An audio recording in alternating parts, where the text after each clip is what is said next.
good afternoon. Welcome to Premier League Live. This Saturday afternoon, 3 o'clock kickoffs, which is a new thing here in LFS. We haven't done this before this season, before 3 o'clock kickoffs in the Premier League. This afternoon already one game has finished last night. Nottingham Forest went to the King Power Stadium and beat Leicester by 3-1. We'll talk about that. We'll also look ahead to the 3 o'clock kickoffs, which are going to get underway in less than 10 minutes time. So we'll bring you all the teams from those games while those games go on, and then look ahead to what would be and what is going to be a huge Super Sunday tomorrow as Chelsea take on Newcastle, both sides possibly chasing European football. And then Arsenal-Liverpool, the big finale to the Premier League weekend at 4:30 tomorrow at the Emirates. A depleted Arsenal squad against the Liverpool side, who are high-flying and currently before kick-off this afternoon in the 3 o'clockers. Our top of the table are Liverpool. Right, so that is what we're going to talk about. We'll be here between now and the end of all the 3 o'clock games. There's also an evening game in the Premier League. Everton take on Fulham. We'll get you team news from that around about 4:15. So lots to get through at 3 o'clock this afternoon. And we're going to pick one of our 4 games. We picked Manchester City, Southampton as our main game this afternoon, and we'll bring you the team news for that one in just a moment. But let's bring you the team news from the other 3 games first, starting in alphabetical order with Aston Villa. They host Bournemouth. Aston Villa in very good run of form, unbeaten in the last 5 Premier League games, 3 wins in their last 5, and this is the team that Unai Emery has decided. Emi Martinez starts in goal, a back 4 of Matty Cash, Ezri Konsa, Pau Torres and Luca Digne in the defence, a midfield 4 interestingly, of Amadou Onana, Yuri Tielemans, with Jacob Ramsey off the left and John McGinn, the captain, off the right. Morgan Rogers is just shadowing behind Ollie Watkins in that shadow striker role. For Bournemouth, who travel to Villa Park, not in the best run of form are Bournemouth. In and out, really. They've lost 3 of their last 5 Premier League games. Including against Chelsea, Liverpool and against Leicester, but did get that big win over Arsenal, only their second ever Premier League win over Arsenal. That was last weekend. They want to build on that. Mark Travers is in goal. Julian Araujo, Ilya Zabarnyi, Marcus Senesi and Milos Kerkez are the back 4. Lewis Cook, the captain, and Ryan Christie in a defensive midfield role, with Justin Kluivert a bit further ahead in the 10. Dango Ouattara off the right, Antoine Semenyo off the left, and Enes Unal leading the line. For Bournemouth, Evan Nielsen, who was involved in that Arsenal game, is on the bench this afternoon for Bournemouth. And of course, as you would expect, John Duran, after starting in a midweek in the Champions League for Aston Villa, he's on the bench this afternoon and wanting to keep that record of scoring from the bench ongoing. We will see if he can do that at Villa Park. Next on our list, Brentford against Ipswich. Brentford have already beaten a very good, a very bad, shall we say, Wolves side, but a very good home record for Brentford this campaign. 3 wins out of 4 at home this campaign for Brentford. They start against an Ipswich side who have lost their last 2 after drawing 4 of their first 6 Premier League games. Brentford side is as follows. Mark Flecken in goal. Sepp Vandenberg, Nathan Collins, Ethan Pinnock and Mads Rushlev are the defence. Christian Norgard and Vitaly Janelt in the defensive midfield roles, with an interesting front 4 here for Thomas Frank's side. Mikael Damsgaard, Brennan Burmo, Keane Lewis Potter and Johan Vissa are the attackers for the home side. For the visiting Ipswich, Kieran McKenna has Arnott Muric in goal, Dara O'Shea, Harry Clark, Cameron Burgess and Leif Davis in defence, Calvin Phillips and Jens Kajust in midfield, with Connor Chaplin a bit further forward. Connor Chaplin, of course, the captain.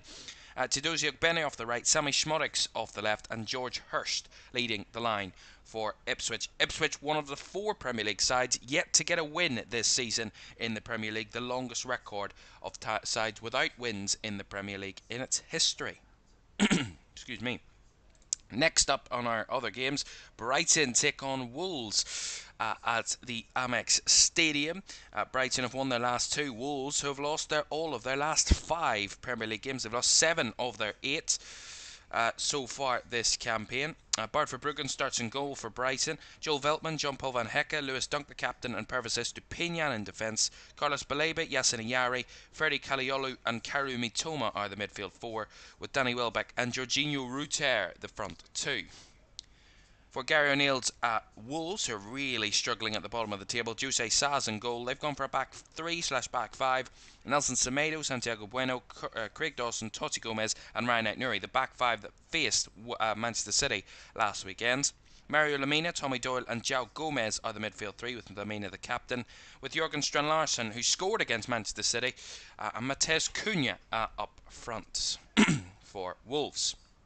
And Wolves looking to bounce back from that very painful ending to that game away or at home to Manchester City last week. But a tough place to go to face Brighton, who are in good form and are yet unbeaten at home this season. Right, those are our other 3 o'clock games.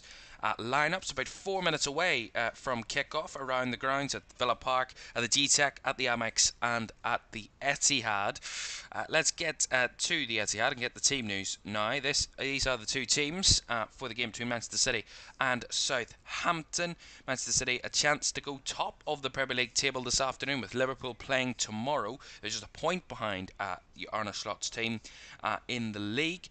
Edison starts in goal. Rico Lewis, Manuel Akanji, Ruben Diaz the captain, and Josko Vardiol are the defenders for City. Mateo Kovacic, Mateus Nunes gets a start, and Bernardo Silva in midfield. Savinho off the right, Phil Foden coming in on the left-hand side, and leading scorer Erling Haaland, who hasn't scored in any of his last 3 Premier League games, has 10 Premier League goals, still by far the top scorer, but hasn't scored in 3. Could his drought end today? Only 7 players on the bench for City, including 2 goalkeepers and just 1 recognised attacker in James McAtee on the bench for Manchester City. So their big attackers are on in the starting 11 this afternoon. To Southampton's team, and really, are they kind of sleepwalking into relegation under Russell Martin, not willing to change his system, not really willing to change the way his team plays, and they're losing quite significantly week in, week out. Let's go to that Southampton team and see how they go. Aaron Ramsdale in goal. Kyle Walker-Peters, Taylor Harwood-Bellis, Jan Bednarek, Jack Stevens, and Ryan Manning are the back 5. They've gone for a midfield 4 of Mateus Fernandes, Flynn Downs, Tyler Dibling, and Adam Lallana. And leading the line is Cameron Archer. Well, if Southampton really are going to continue playing out from the back, they may kind of hope that it doesn't end up being a cricket score this afternoon at the Etihad. We will wait and see. Those are the two teams from the Etihad. Some interesting bodies on the bench for Southampton, some impact makers if needs be. I'm sure they will at some point. Ugwu, Maxwell Cornet, Kamaldeen Sulemana, and of course Mr. Adam Armstrong as well on the bench for Southampton. So those are the 4 sets of teams for our 3 o'clock kickoffs. They're about to get underway. We'll bring you to the main screen where we will have the video printer and also the live match map for Manchester City. But just a quick sneak peek of all 4 games. Those are all the games. Top left hand corner is Aston Villa Bournemouth. Top right hand corner is Brentford Ipswich. Bottom left corner is Brighton against Wolves, and City is in the bottom right corner. We'll bring you up to date with that when we need to throughout this afternoon, but this is our main screen. We'll keep on this afternoon. Our main focus is at the Etihad, but we will keep it up to date with all the games, plus games from the Championship. There are 7 Championship games this afternoon, a few in League 1 and League 2 as well. La Liga action, Bundesliga action, Serie A action, lots of action around the grounds, as well as the Irish Premiership and the Scottish Premiership. We'll keep you up to date with everything that happens around the grounds this afternoon. You'll not miss a single thing here on Goal this Saturday afternoon. But as it approaches Remembrance Sunday in a few weeks' time, a couple of these teams with their last home games before the 11th of November, and they will be taking their moment of remembrance here this afternoon around the grounds. Which is exactly what they're doing at the Etihad Stadium, which they've just concluded right now this second. But we're going to start really and talk about the Etihad, because that is our main focus game this afternoon on Goal. And really, we have to talk about, starting with Manchester City, really. Lots of injuries this season. It's something we haven't really talked about, and I haven't really said about Manchester City before, is having injuries and how to deal with that and how to kind of bounce, kind of keep the kind of energy and the consistency in the Manchester City team when injuries come their way. I mean, massive injuries in the likes of Kevin De Bruyne. Obviously, Rodri is one of their biggest injuries. It goes without saying, one of the best players in the world, if not the best in his position in the world at this minute in time, is a massive loss to any team, but a team that relies upon him so heavily in Manchester City and the way that they play and how kind of succinctly they play is going to be a big test. And so far, Manchester City have kind of passed the test with flying colours, really, so far. 6 wins and 2 draws from the first 8 games, but I'm not questioning that Southampton might cause them a problem. Anybody's got a problem. There's no easy games in the Premier League, but could Southampton cause a shock today? It would be a massive shock if they did, considering Southampton have just picked up 1 point this season, just a singular point from their opening 8 games. Similar to exactly the same as Wolves. Those two are battling for bottom spot at the minute between those two, in terms of who has the worst XG, or not XG, goal difference at the moment, that kind of has those two battling for 19th and 20th at this minute in time. Manchester City are Wolves and Southampton. But from a Manchester City point of view, one point that I would bring it back to from a few seasons ago with Manchester City, when they won the title without a recognised number 9, and I don't think it's not similar because they spread the goals about, and they have Erling Haaland in this side. So when Manchester City have Erling Haaland, they have a really good chance of winning a game because they can tap anything in to the back of the net, as we saw in midweek in the Champions League with those acrobatic finishes. But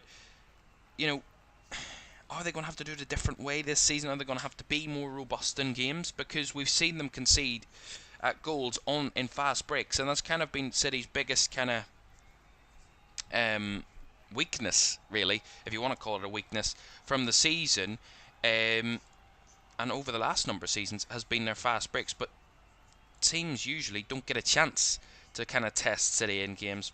But they've been conceding early goals in games, putting themselves on the back foot. And is that sustainable? We asked this question of Liverpool last season when they did it, and when they were conceding so many times early in games. Is it sustainable to keep coming back and winning games from those positions? I mean, the Wolves game last week, they conceded first and did get that last-minute winner from John Stones. But is that a sustainable kind of model to try and win a Premier League title? I'm not too sure. It is. Now, it's of course just until the likes of their big players come back and they are fully fit again. That, of course, with the Rodri point of view, is not going to be at any point this season. But it is going to be a big test for Manchester City when it gets tight, when the games are coming thick and fast. And we saw today only 7 players on their bench, including 2 goalkeepers. It's going to be that big test of, are they going to be able to sustain it with seemingly a smaller squad, which Pep Guardiola likes, a smaller squad throughout the season. It might be difficult, and we will wait and see what comes there. So, we'll see what Manchester City are able to do, and we'll see what they're able to do against Southampton this afternoon. So far, the early games, all the games underway then, and up and running. This afternoon. We'll keep you up with the scores from around the grounds, around all the competitions, because there are some interesting matchups this afternoon from around the grounds, and you'll not want to miss that as well. In the Bundesliga, so far, interestingly, Dortmund, who were beaten by Real Madrid in midweek, they're drawing 1-1 away at Augsburg. Leipzig are 1-0 down at home to Freiburg. Leipzig, who were beaten narrowly at home 1-0 by Liverpool in midweek. The Scottish Premiership games are underway, in the Irish Premiership as well. There's some big games going at the moment in what they would call in the local country Niffle Premiership. Linfield against Cliftonville, Crusaders Ballymena is underway at the moment. We'll keep you up with those around the grounds. But one thing to make on the Manchester City Southampton point of view in that interesting game is how Southampton play, and we've talked about it throughout the season. We've talked about it on multiple occasions about Southampton as we have a goal coming through, and you can guess where it is. It's at the game we're focusing on, and it is a goal for Manchester City. I said if Southampton play the way they play and play out from the back, they will concede, and they will concede early against a very good high-pressured Manchester City team. And they have conceded early doors inside 5 minutes, and Manchester City have already taken the lead. And it's Erling Haaland. I said beforehand about that little goal drought. 3 games without a goal for Erling Haaland in the Premier League. Well, it's only taken him less than 5 minutes to put all those questions to bed as to whether that goal drought is going to extend. And Erling Haaland has the opener and the first Premier League goal of the afternoon, and has Manchester City ahead. So Erling Haaland giving Manchester City the lead at the Etihad this afternoon. Who would have guessed it, really? And of course, what a shock, really. To be honest, that Manchester City have scored so early in this one this afternoon, because let's be honest, no one was really expecting Southampton to do very much against them. As I said, considering their approach this season, 19 now goals conceded in their 9 games. That's averaging more than 2 goals per game conceded, Southampton, early in this campaign. And they retake bottom spot in the Premier League because their goal difference is now 1 worse than Wolves. They are now bottom of the Premier League table as it stands, are Southampton. So Manchester City 1, Southampton 0. Manchester City have some interesting scorelines against Southampton. They have drew 0-0 with them in September 2021. Now, either side of that, they did beat them 4-0 and 5-2 at the Etihad.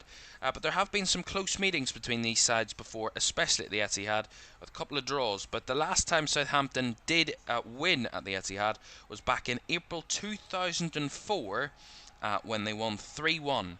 Was their last win at the Etihad, which so far doesn't look like happening once again. Not a real shock. Over 20 years ago, looks to be that record extending. So Manchester City 1, Southampton 0. The first goal of the afternoon, still goalless elsewhere. We will move on from the game at the Etihad for the moment, because we will keep coming back to that one. As you can see, you have the map on your screen for you, so you can keep an eye on that one. But let's talk about Aston Villa and Bournemouth, and what a start to this season it has been for Aston Villa. An incredible start to the campaign. 4th in the Premier League table, coming into this weekend after 8 games, top of the Champions League table. Only the second side ever in history in the Champions League to win their first 3 games without conceding in a season, and they top the Champions League table.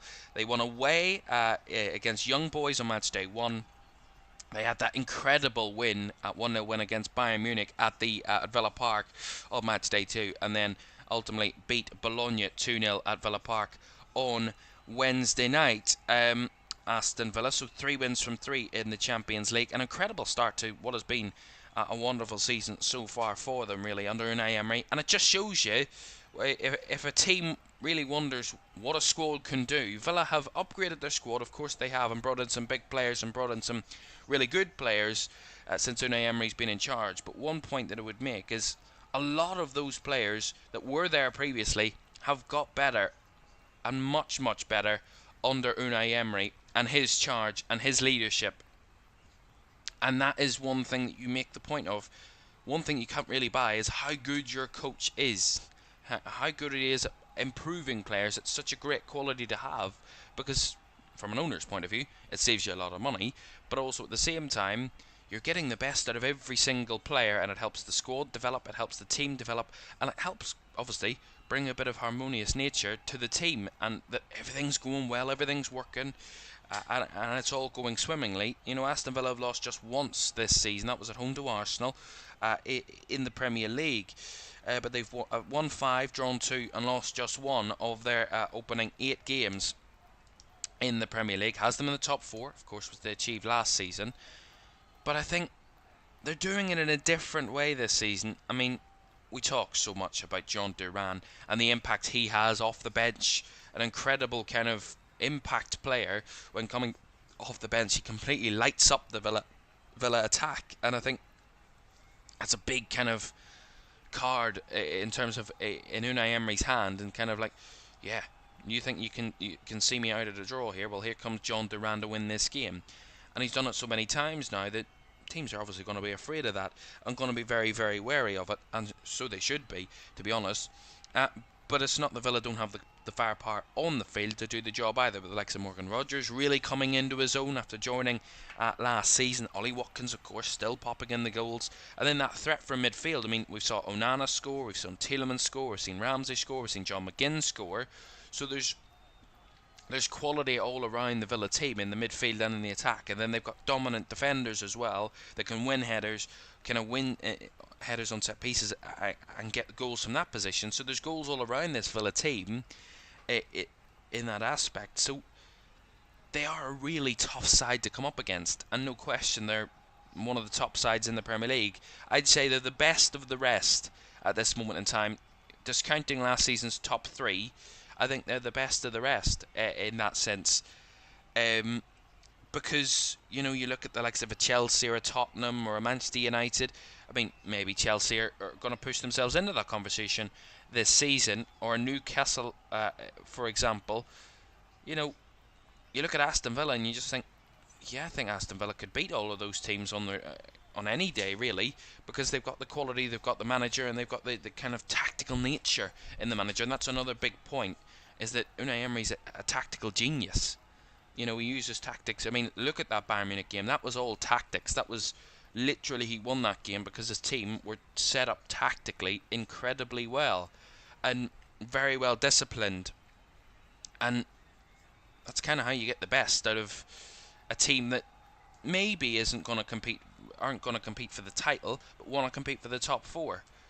The ability to kind of beat the teams in and around you, and kind of maybe nick a top result here or there. I mean, they beat Manchester City, they beat Arsenal last season, they drew away at Anfield last season, Aston Villa, so some big results on the cards against those top three, and including beating all the teams that they should be beating.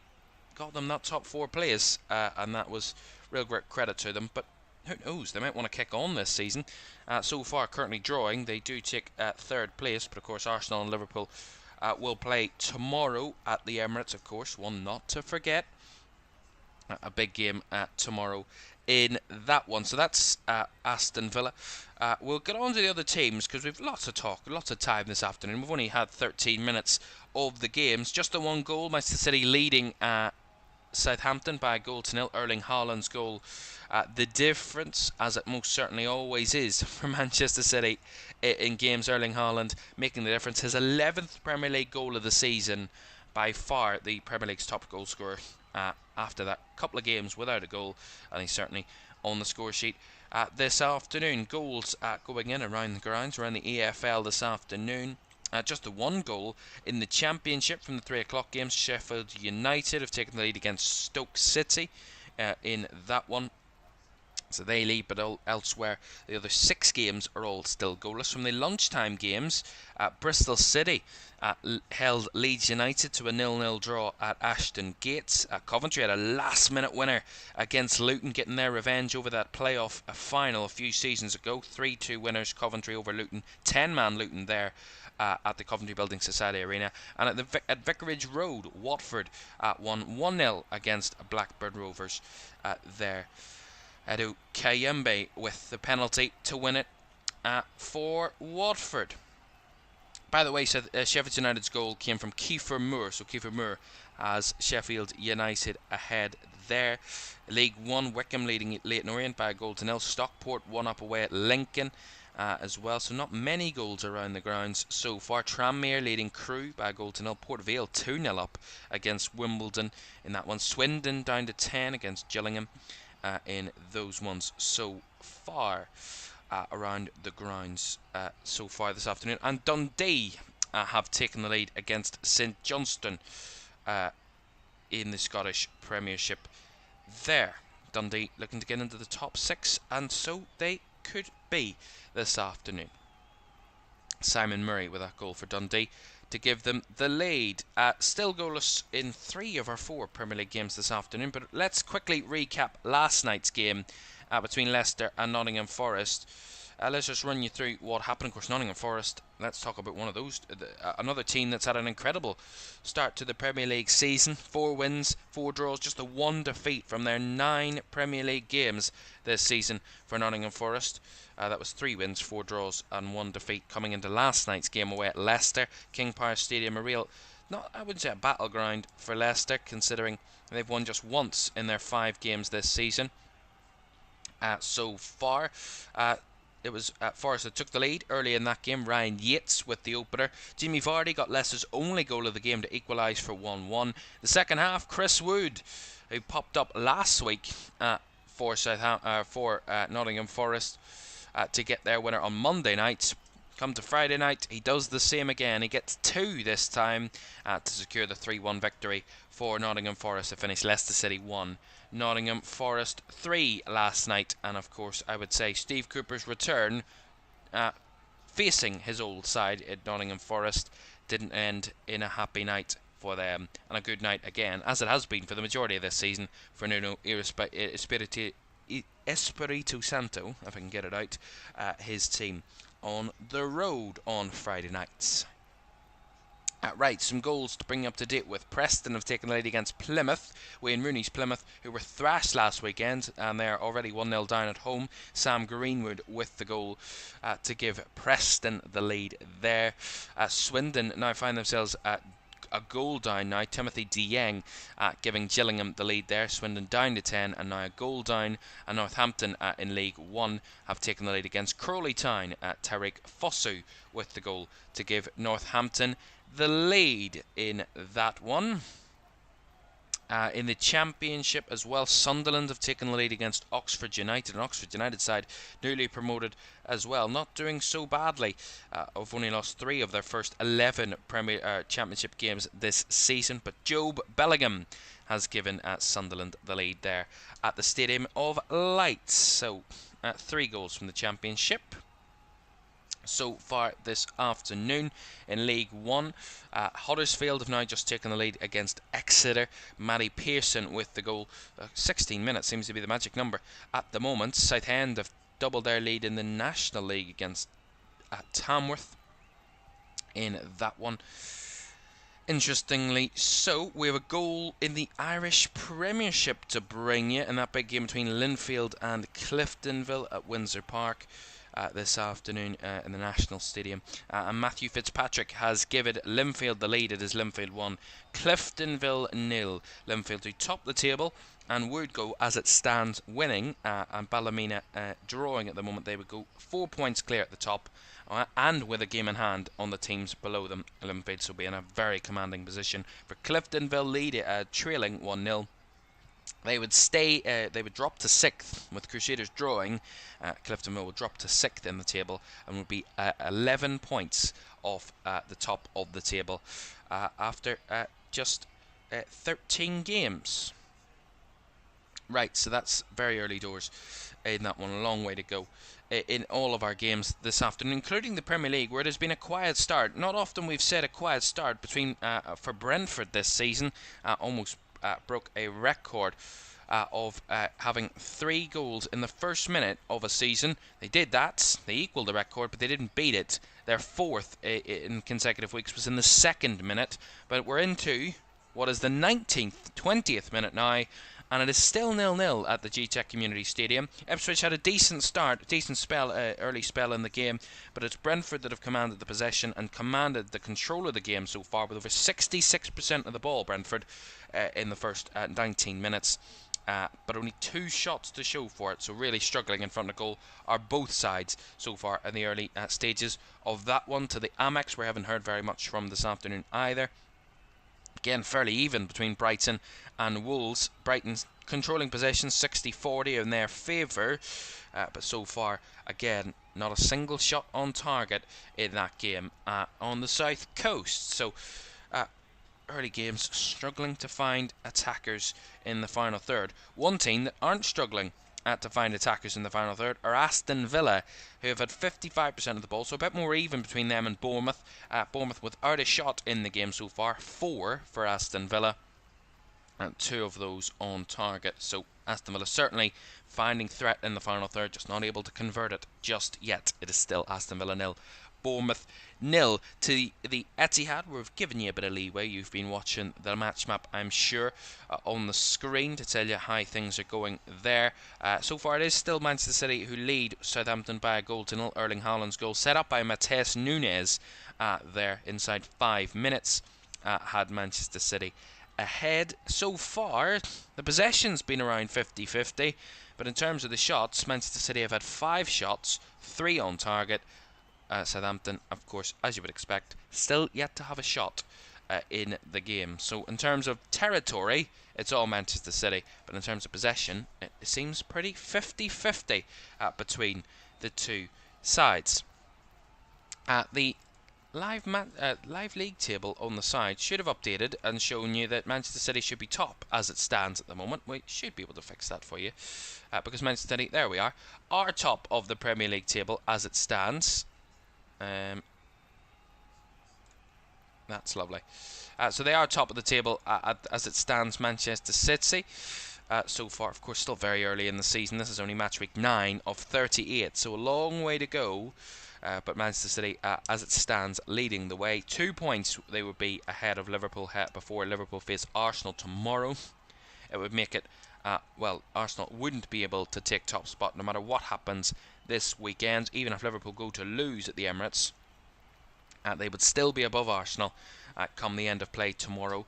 So Arsenal as high as third they can go, depending on the Manchester City result, of course, and the Aston Villa results this afternoon could all go against them for Arsenal, who have really hit a stumbling block so far this season. And we'll talk about Arsenal later on, and that Arsenal-Liverpool game a bit later on this afternoon. Some more updates from around the grounds to bring you. No goals, extra goals in the Championship. Burnley still 0-0 with QPR. Derby and Hull still goalless. Millwall away at Swansea is still nothing to show for it, 0-0 there. And West Brom 0, Cardiff 0 in those games. Still Preston leading Plymouth by a goal to 0. Sheffield United 1 up against Stoke, and Sunderland leading Oxford by that 1 goal to 0. In League 1, still all the same. Wrexham have taken the lead against Charlton. By the way, I didn't mention that. Connor Coventry with the own goal, so Wrexham leading there against Charlton in that one at the Valley. So far, Stockport leading Lincoln, as I mentioned previously. Wickham 1 up against Leyton Orient as well. In that 3:15 kickoff in La Liga between Rayo Vallecano and Deportivo Alaves, it's the home side that have had the dominance start, but still goalless. Between those two, a mid-table clash in La Liga there. But of course, the big one comes a bit later on this evening, El Clasico, 8 o'clock this evening, 9 o'clock, of course, local time, at the Bernabeu, with Barca and Real Madrid facing off against each other. Fabulous, fabulous meeting that is set up to be a bit later on this evening. And Real Madrid had the spoils. They've won the last 3 competitive meetings between the two sides, so we'll see what happens a bit later on this evening. Right, there's no real goals. There's not really much to tell you about. Let's move on to our next talking point in the Premier League. Let's talk about Bournemouth and where they've been really this season. A Bournemouth side under Andoni Iraola, mid-table really is their expectation, and mid-table is where they would be if this scoreline stays the same at Villa Park between the two sides. It will be Bournemouth's 3rd draw of the season. They will be 3 wins, 3 draws, 3 defeats after 9 games if it stays as it is, conceding 10, scoring 10, 12 points, and in 9th, that would be Bournemouth's first 9 games if it was to end 0-0 at Villa Park, and probably where they would expect to be, Bournemouth really, mid-table side so far. I mean, we talk about their fixtures and results this season in the Premier League and their last few games. They started the season with 2 draws away at Forest and at home to Newcastle, which again caused a bit of controversy early in the season. They won away at Everton after that. They were 2-0 down in that game, remember. Then lost at home to Bournemouth, or lost home to Chelsea, sorry, away to Liverpool, beat Southampton 3-1. Leicester then beat them last weekend, or 2 weekends ago, before they obviously got Arsenal's. They were the first team to inflict defeat upon Arsenal this Premier League season. After Arsenal went down to 10 men, William Saliba with a red card sent off, and then Bournemouth took control of that game really, and ultimately got the win. Ryan Christie and Justin Kluivert with the goals to secure it for Bournemouth last weekend. And to be honest, Bournemouth are that type of team. I mean, I talk about mid-table sides often. It's with the split in the teams now, with those kind of commanding top 8, top 9 teams in the Premier League that really aren't going to be taken under pressure by those other kind of lower table sides. Bournemouth are that team that epitomise a good mid-table side that can take points off top teams and can beat the teams below them, but are also accustomed to a shock defeat. The likes of a Leicester could shock you, and that's exactly what's happened with Bournemouth. So that kind of unpredictable side where you don't know what the result is going to be from week to week, that might make it a roller coaster for the fans, but from a neutral's point of view, I would say that would be pretty fascinating. Very, very fascinating from a neutral point of view to see where Bournemouth are. So far, they're doing well at holding Aston Villa. They have had a bit more success in the last few minutes, a couple of shots, not really threatening Emi Martinez's goal, but so far certainly starting to get themselves a bit more into that game at Villa Park, but it is still goalless as it stands. So only the one Premier League goal. We're a slow start this afternoon in the Premier League around the grounds. Charlton have equalised against Wrexham in League One. Macaulay Gillespie with the equaliser there for Charlton at the Valley. So it is 1-1 there. Competitive game between those two sides. Really early doors in that one. There might be a goal somewhere. There might be. We'll get to that in a moment. Brighton and Wolves, I can tell you, is still goalless. There's not a goal there, but Brighton are coming very close. They are pushing and probing on Wolves at the moment. They've started to take real control and dominance of that game. A Wolves side that would be bottom of the table despite Southampton trailing. But we do have a goal at Villa Park. And really, it's been coming. I said it, Villa have started really, really well, and now they have taken the lead at Villa Park. It is Aston Villa 1, Bournemouth 0.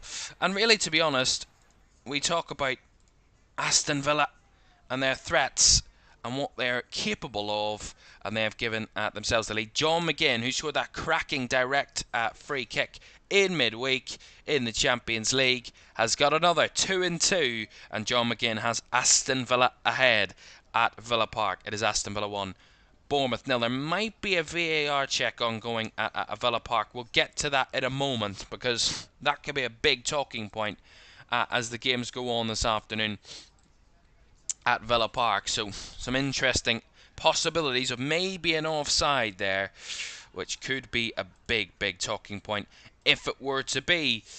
But there is a big moment elsewhere other than Villa Park, because there's been a goal at the G-Tech. I said about Brentford starting really well in football matches, really well in scoring early goals, but not often do they concede early because they are behind. Ipswich Town, Sammy Schmodix, the king of goals in the Championship last season, is firing in so far in this Premier League season, and he has got Ipswich ahead. It's been a poor start to the season for Ipswich, newly promoted, still waiting their first win of the season, and they have the lead at the G-Tech Community Stadium. Sammy Schmodix with that goal to give Ipswich the lead, which gives them, as it stands, a bit of headroom on the bottom three. At this moment in time, Crystal Palace, Wolves and Southampton, it would put Ipswich 4 points ahead of Crystal Palace. On 7 points, Ipswich would be as it stands there, with them leading away at Brentford. But there is a VAR check ongoing, and I can tell you from Villa Park that the goal has been disallowed. Aston Villa do not lead against Bournemouth. So John McGinn's goal that he thought he'd got has now been ruled out. VAR intervening and chalking that one off and taking it away from the Villa captain, John McGinn. So it is still Aston Villa 0, Bournemouth 0. So a bit of hope for Villa, but ultimately a disappointing outcome from that VAR check that sees it still goalless at the moment. So I will keep you to date if anything changes there. As you can see, this is our lovely fancy screen with all 4 games ongoing at the same time. I have no idea what the issue is in that top right corner with the graphic. It seems a bit strange. There we are. That's fixed now. So 2 of our games now goalless. Aston Villa, Bournemouth and Brighton, Wolves. So the 2 games on the left-hand side of your screen are goalless. Ipswich 1-up away at Brentford, and Manchester City 1-up at home to Southampton. But no longer is it 1-0 to Ipswich, because they have now made it 2-0. What a start to this game for Ipswich Town.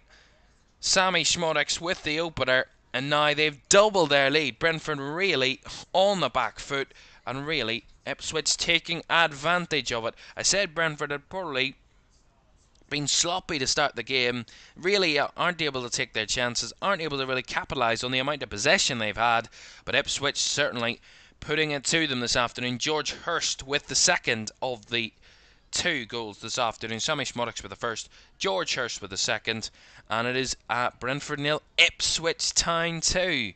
Could this be Ipswich's day where they turn what has been a winless start to the season into a pretty positive start? If they get their first victory, it would be 7 points from their first 9. If they were to win, 1 win, 4 draws out of their first 9 games, maybe, just maybe, they could pull off a good result, a big result against a Brentford side who have won 3 of their 4 Premier League home games this season and are unbeaten at home this season. Brentford, could that be coming to an end this afternoon? We will see. In that one is Brentford 0, Ipswich 2. Right, that is Ipswich's 7th and 8th goals this season, so they've scored a quarter of their league goals this season inside 31 minutes at the GTEC Community Stadium. It shows you how important this could be for Ipswich so far. And let's really talk about Ipswich. Let's stay on character. Let's stay on a kind of topic, because I predicted Ipswich in my early season predictions, or pre-season predictions, that Ipswich would be the side out of the 3 promoted sides that would stay in the Premier League this season, that would survive, that would get themselves to safety. So far, Leicester have been that side that have looked the better of the 3 teams. Ipswich are kind of in the middle, kind of not really in terms of that so far. So let's run through their Premier League season so far. They lost on the opening day to Liverpool at 2-0 at home. A Liverpool side under new regime. So the return to the Premier League started with defeats. They went to the Etihad, took the lead against Manchester City, but ended up losing 4-1.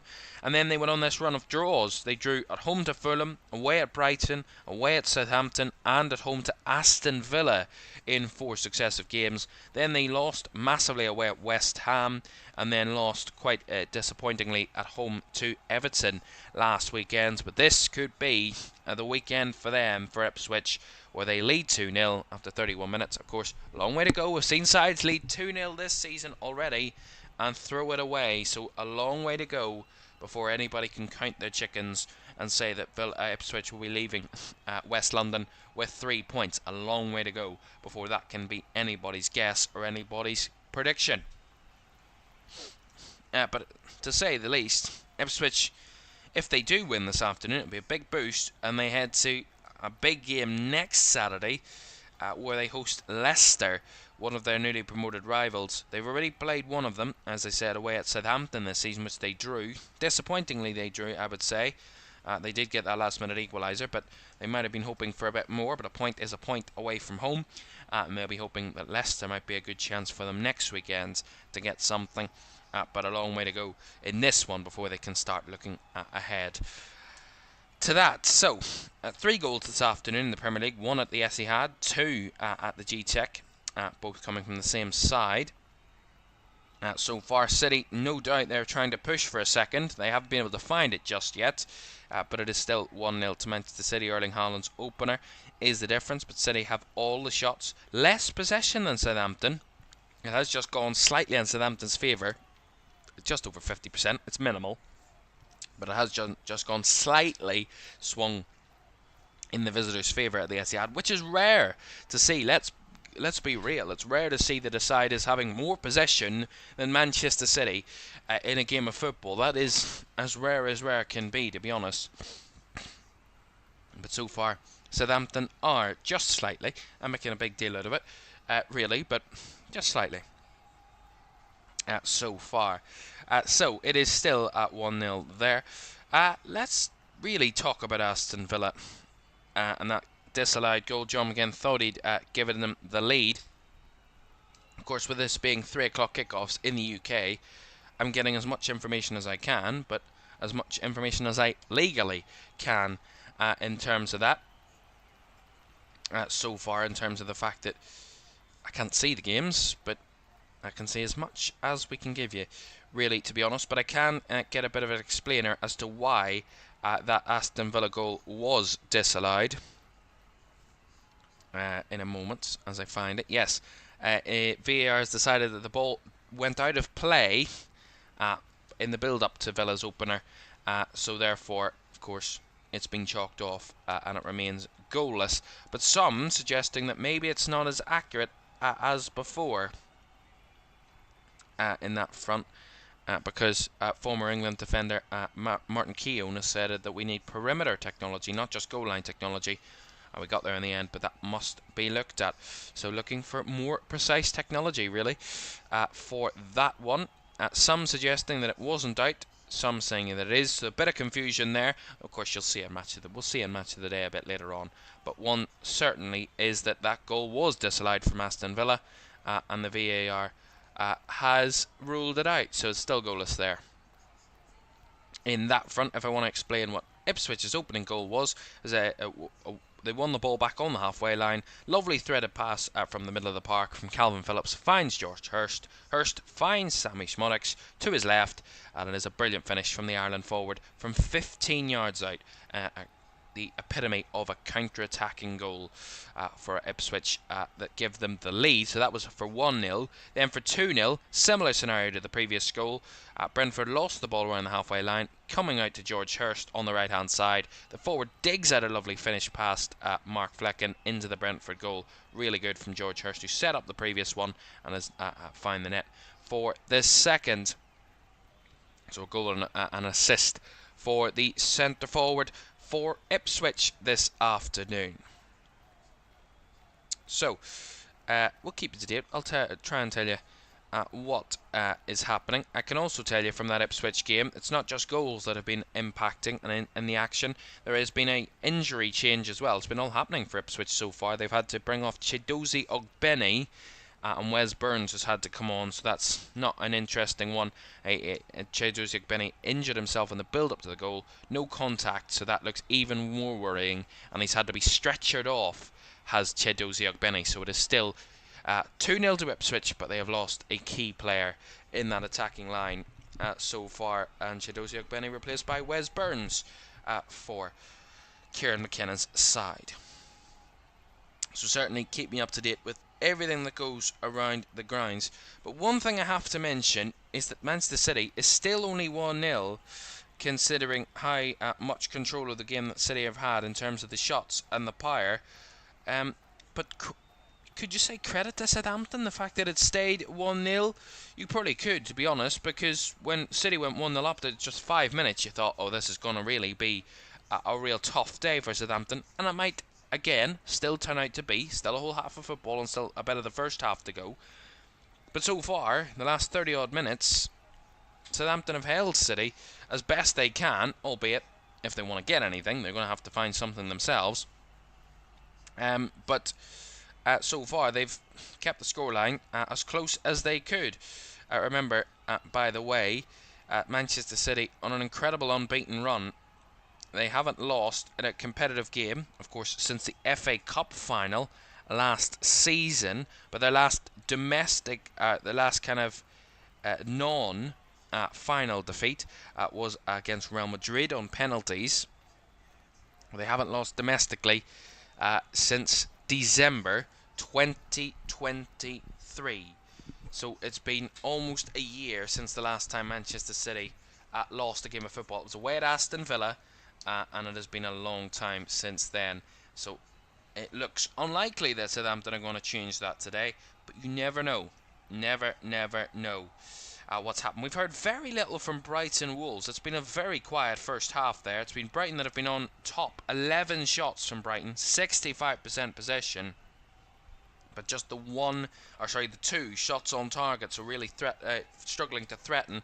I can tell you, one of those big moments from Brighton so far in this first half was and that was a Wolves chance. Good reactions from Jose Sa. The ball deflected through to Kaoru Mitoma on the left-hand side of the goal. But Jose Sa is out to close down from space and block the shot. So Mitoma threatening there for Brighton, but not able to find the back of the net. Then Wolves had a chance not longer than a minute later. A rare but decent chance for Wolves. Nelson Semedo drove through the middle of the Brighton defence, and the shot is straight at Bart Verbruggen. We saw him do that against Manchester City last week. Did Nelson Semedo, came right up the middle of the defence and had the one-on-one with the goalkeeper. Struggled to convert that time, and again struggling to convert this week, albeit he is a wing-back, not a centre-forward. Nelson Semedo, but he's certainly getting in those positions to be a centre-forward. Still the 3 goals that we told you about earlier on in the Championship, so really struggling for goals there. Some updates from around League 1. As I said a bit earlier on, Charlton 1-1 against Wrexham. Lincoln have equalised against Stockport County, so it is 1-1 there. Northampton now 2-0 up against Crawley Town in that one. Elsewhere, so far, Crewe have equalised in League 2 against Tranmere Rovers. Shiloh Tracy with the goal to level things there in that one. Barrow have taken the lead against Bromley. Cheltenham lead Carlisle by 0-0. Grimsby won up against MK Dons. Port Vale still 2 to the good against Wimbledon in that one. Augsburg have taken the lead against Borussia Dortmund in the Bundesliga. They're into the second halves of those games in the Bundesliga. Alexis Claude Maurice has scored both goals for Augsburg after Daniel Malen gave Dortmund the lead, but it's Augsburg 2, Dortmund 1. Leipzig have now equalised against Freiburg, something they failed to do against Liverpool in midweek. Willy Orban with the equaliser in the second half there against Freiburg. So it is 1-1 in that one. In the Scottish Premiership, it is still Dundee 1, St Johnstone 0, and Kilmarnock have taken lead against Ross County. Corey Ndaba has given Kilmarnock the lead there in that one. And in the Irish Premiership, a few goals to tell you. Coleraine are 1-0 down at home to Glentoran. In that one, it is 1-0 Glentoran. Frankie Veed with the goal there. Still goalless between Crusaders and Ballymena. Dungannon lead Loughgall by 1-0. Andrew Mitchell with the goal there. Still goalless between Glenavon and Carrick. And Linfield leading Cliftonville by 0-0. Another goal in the Premier League at the G-Tech Community Stadium. There's been a third goal, but it has come for the home side. It is Brentford who have got one back against Ipswich. So Ipswich on a high, going 2-0 up. But Brentford have pulled one back, seemingly just before half-time. Johan Vissa with the goal, who has scored some great goals for Brentford. So far, it is his 4th Premier League goal of the season, from only his 5th start of the season. And he has Brentford back in the game. It is Brentford 1, Ipswich Town 2. And I can explain the goal for you when I get the chance and when we get the information there. So far in this one, so Vitaly Yenalt set up that one, and Johan Vissa finished for Brentford. So there could be a big goals galore game at the G-Tech. Of course, there was a few weeks ago when Wolves came to town, and they ended up 5-3 in that game between Brentford and Wolves.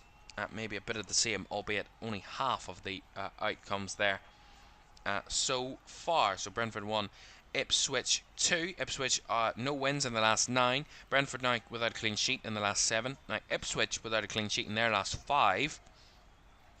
Both teams have scored in all of Brentford's last 8 games in all competitions. so it was certain to happen. But they were the first to score in 7 of the last 8 games for Brentford, but that trend has ended again, so it's only 7 in the last 9 now, because Ipswich took the lead this afternoon, sorry. As there's a goal at the Amex Stadium I can tell you about, and I said Brighton were controlling and dominating the shots and the chances and the possession. Well, they have taken the lead against Wolverhampton Wanderers. More dismal news for Gary O'Neill's Wolverhampton Wanderers, who could be heading for their 8th defeat of 9 games this season. Brighton take the lead in that one on the south coast. I'll get that to you in a moment. There's goals flying in everywhere. It's a dramatic end of the half, because I said Ipswich. I've said sides take 2-goal leads already this season and have thrown it away. Usually they throw it away in the second half. Well, Ipswich have thrown it away in the first half. They took a 2-goal lead. Well, Brentford, in a matter of minutes, have levelled the game. It is Brentford 2, Ipswich 2. Johan Vesa with the first, and the second has just been put into the back of the net as we speak. And it is 2-2. What a game at the G-Tech Community Stadium. And that injury to Chedozie Ogbene, I don't know whether that's impactful or not to the way Ipswich have been playing today. But that is the only calling card you can really mention. There's a VAR check ongoing, which means we have to hold it here. But it is 2-2.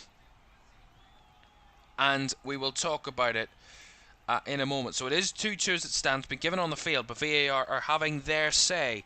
I haven't even been able to tell you what's happened in the first goal, never mind the second goal in that one. Let's get back to Brighton, because Brighton have taken the lead. Danny Welbeck with the goal there that has Brighton ahead. 45 minutes gone. It is Brighton 1, Wolves 1. Or Wolves 0, sorry. So it is 1-0 to Brighton there. VAR still checking the goal at the G-Tech, that second Brentford goal. At the moment, they're drawing the lines for a possible offside.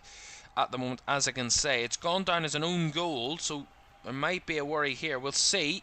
6 added minutes at the G-Tech. They played just 2 of those, but I think there'll be a bit more with this VAR check ongoing. There's just a 1 added minute at the Etihad, which they're about to conclude the first half in a moment or two.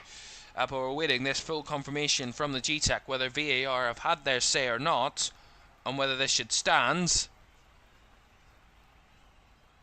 because it is still 2-2 at the moment. So we will tell you what happens there. It has just gone half-time at the Etihad, as I said there.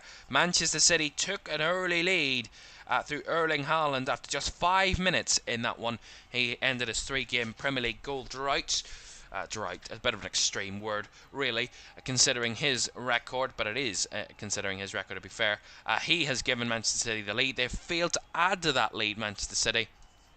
Southampton making sure it doesn't get any worse, and that's probably the best they could have hoped for, really, Southampton, towards the end of the first half, considering how the game started. Half-time at the Etihad, it is Manchester City 1, Southampton 0. So, it is still goalless in only one of our games this afternoon, Aston Villa and Bournemouth. The Premier League has absolutely burst into life in the last 20 minutes. And at half-time, I will explain all the goals to you, because I really want to hammer it home about these goals, especially the Brentford goals and the Brighton goal, of course. Those are the 3 that really are key to talk about, because I mentioned the other 3 so far. Plymouth are now 2-0 down. It's just gone half-time, but just before that, Mads Frøyker Jensen with the second goal for Preston. It's gone from bad to worse for Wayne Rooney's Plymouth there at home park. So it is 2-0. They trail at the break. Still waiting on half times from the other 3 Premier League games. And to be honest, we believe that the Brentford goal stands. I am just making sure that that's the case. The goal stands. It's just come through. The goal will stand after a lengthy VAR check. Johan Vesa is just onside, and it is level. So Brentford 2, Ipswich Town 2. Harry Clark with the own goal ultimately comes off at the Ipswich player last, and it goes into his own net. So it is 2-2 there. Right, at half-time at Villa Park, it's Aston Villa 0, Bournemouth 0. Villa thought they'd taken the lead through John McGinn, but a VAR check in that one, and that ruled out a goal, so it is still 0-0 there. Brentford 2, Ipswich 2, and Brighton 1 up against Wolves. There's about 2 minutes to go in the first half at the G-Tech Community Stadium. Between Brighton and Wolves, there's 4 added minutes, so they should be concluding the first half there. They have just concluded the first half, so it is half time there. And what a first half from Brighton. They've absolutely dominated Wolves in every aspect of the game, and they have that, you would have to argue, deserved lead at the break. It is Brighton 1, Wolverhampton Wanderers 0. Right, we will confirm the half times for you because we're going to take a quick break.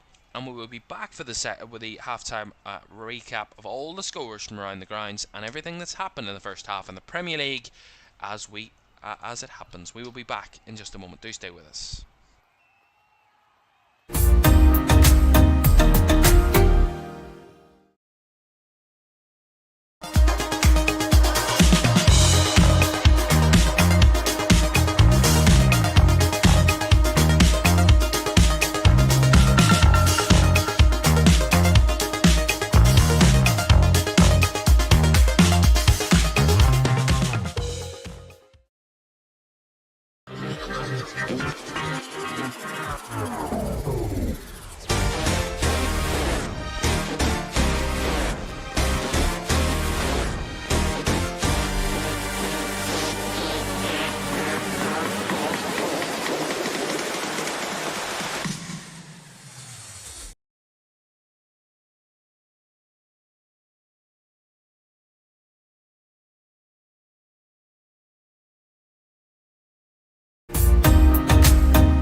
Welcome back to Goal Premier League Live at half time in the 3 of the 4 Premier League games. It's still going between Brentford and Ipswich. They should be coming to an end of that first half very shortly, but a dramatic end of the first half really at the G-Tech Community Stadium, which I can explain to you, but let's just bring you the scores from around the grounds at the moment. It's Aston Villa 0, Bournemouth 0, Brentford 2, Ipswich 2, Brighton 1, Wolves 0, and Manchester City 1, Southampton 0. Those are the scores at half time from those games. And let's just tell you what's happened from around the ground, starting at Brentford, because let's tell you about those 2 goals that they scored just before half time. Ipswich led 2-0.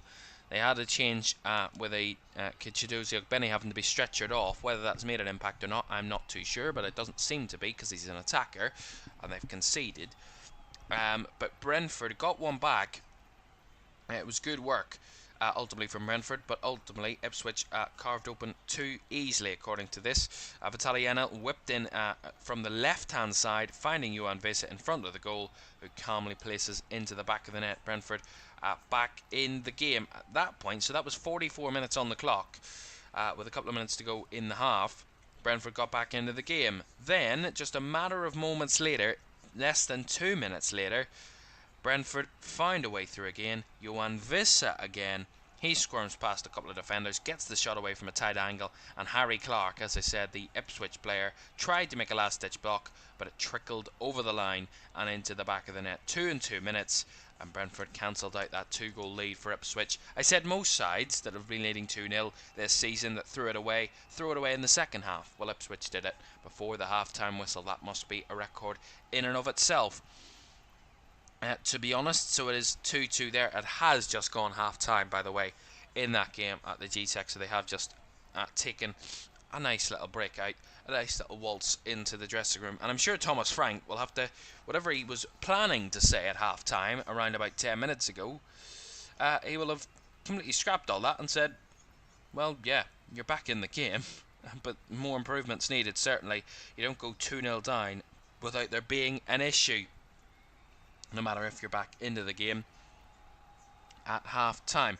At Brighton, at 1 up against Wolves, that was also a goal just before half-time. A messy goal as far as Wolves are concerned. Jose Sal's clearance straight to a Brighton player.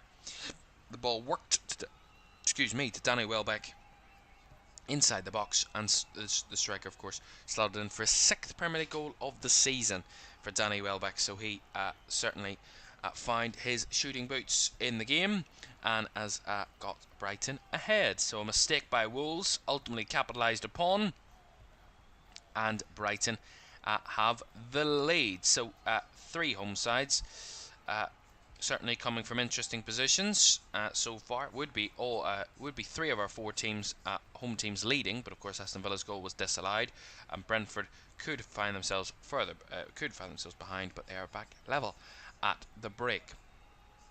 So a big first half, and I have to say, in terms of the balance of things, overall I was expecting this to be the case. The Brentford-Ipswich game has been the big interesting game of the day, of course. 4 goals in the first half, really entertaining, really interesting, all that stuff. But I wasn't expecting Ipswich to take the lead. I wasn't expecting that. I was expecting Brentford to take the lead, take control, really dominate the game, and find themselves in a really commanding position. But Ipswich going 2-0 up was kind of a real shock. And maybe that's why the scoreline is as it is at half-time, because it was even a shock to probably the Ipswich players in and of themselves. 2 counter-attacking goals, really, that had them ahead, and maybe 2 bits of bad defending, really, from Ipswich that allowed Brentford right back into the game. And it shows you the top quality of the Premier League, that no matter how good your lead is, how comfortable you feel in a game, how kind of big your margin of kind of lead is, nothing's guaranteed in the Premier League, especially away from home against the side that are unbeaten at home this season. There is a very rare that you can get something out of that. And so far, Ipswich are going to need to reignite themselves in the second half to try and get something out of that game. They are still drawing, by the way, so it's not done and dusted yet. But reignite themselves if they want to get back onto 3 points. To our feature game, which we haven't really said very much about in this first half, because Erling Haaland's goal is the only goal of the first half. I'm not saying I picked this game because I thought it was going to be 5-0, but I am saying that, really. That game was picked because we thought there would be big scores in it. But so far it is only 1-0, Erling Haaland with the goal inside 5 minutes, ending that goal drought, shall we say. It's his 11th Premier League goal of the season, and some would say it's 9 games and he's got 11 goals. I mean, that's crazy. But from Erling Haaland levels, you'd probably be expecting something like that, considering where he's been, but he's an absolute machine, is Erling Haaland.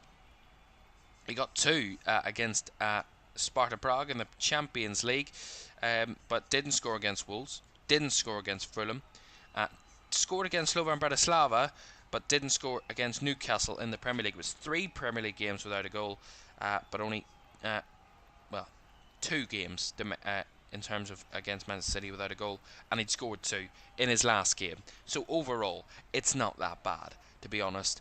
And if we combine all of his goals for Manchester City this season, that makes it 14 goals this season in all competitions, 11 in the Premier League, 3 in the Champions League so far this season. He is an absolute machine of a footballer. Absolutely incredible. And he scored a couple for Norway as well. On international duty, scored 2 for Norway in the last international break at home to Slovenia in a 3-0 win. So Erling Haaland certainly not on a goal drought overall, but when the top scorer fails to score in 3 Premier League games, you do make something of that. But he's certainly made up for that this afternoon, scoring to give City the lead. And really, you'd have to say Southampton have done a really good job at holding City to that, in that fact. The possession's been around 50-50, albeit Southampton have had very little, if anything, to really talk about up the field. They've been probably penned into their own half, penned into their own box at times in that first half, to be honest, with 10 shots to just 1 in City's favour. But the one Southampton chance was a big chance. They missed the target completely, which probably brings to the reason why they are where they are. But City with 4 shots on target from their 10 shots. But a credit to Southampton, because the XG is 0.82 for City in that first half, so it's not that they've been peppering the Southampton goal and should be 4-0 ahead at half-time. They're 1-0 ahead, and that's probably fair enough in terms of the chances that City have created, albeit they've had more shots. But minimal kind of threat to the Southampton goalkeeper in Aaron Ramsdale, who's had a tough time of it, let's be real. Aaron Ramsdale this season conceded 19 goals this season. only Wolves have conceded more than Southampton this season on 24 goals conceded. There are a number of teams in and around them. Ipswich are one of those teams. Leicester are one of those teams. Of course, the relegated, the newly promoted sides are amongst that list of teams that have conceded so many goals this season. But in terms of the way Southampton have defended this afternoon, it has been defending, has been their key focus, and so far, so good, really, considering it is only still 1-0. And still, we talk about it, 1-0 is not a confirmed scoreline. Even when you're Manchester City, it is not secure. They've conceded a lot this season, and they've only kept one clean sheet this Premier League season, Manchester City. So if they're going to want to win this, chances are they're going to have to score another in this season, because we look at Manchester City's performance defensively this season. Their only clean sheet in the Premier League has come in that first game of the season away at Chelsea. That's their only Premier League clean sheet. They were 4-1 against Ipswich, 3-1 against West Ham, 2-1 against Brentford, 2-2 against Arsenal, 1-1 against Newcastle, 3-2 against Fulham, and 2-1 against Wolves. They haven't kept a home clean sheet this season, so they are. If Southampton are, the chances are Southampton will get a goal based on the stats this season so far and the record, and that might need City to get another. But you wouldn't bet against them getting another in that second half. Long way to go in that game. Brighton would probably say if they had have gone in 0-0, they would be disappointed, considering they've had 61% of the ball in that first half, 13 shots to Wolves' 3, and an XG of just under 1. But ultimately they would feel a bit disappointed that they if they weren't leading at half-time, which they are. Danny Welbeck's goal giving Brighton the lead just before half-time. That would mean that Brighton would jump into the top 4, as you can see if you look to the right-hand side of your screen on that live table. Brighton, as it stands, would overtake Arsenal and would be in 4th, a point ahead of the Gunners, and level on points with Aston Villa. That shows how incredible a start it has been to Fabian Hurtzler's kind of managerialship at Brighton so far. In his first 9 games, he is on course to win his first 5 of those 9 and lose just 1 of those so far in this early season. What an incredible start to the season it has been for Brighton. But only halfway through the first halfway through this game, so a long way to go. Their only defeat this season came away at Chelsea.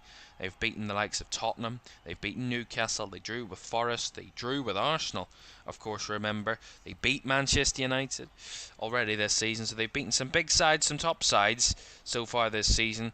And in a few weeks' time, their next 2 games, Brighton, are against Liverpool. They host Liverpool in midweek in the Cup, and then they head to Anfield next Saturday.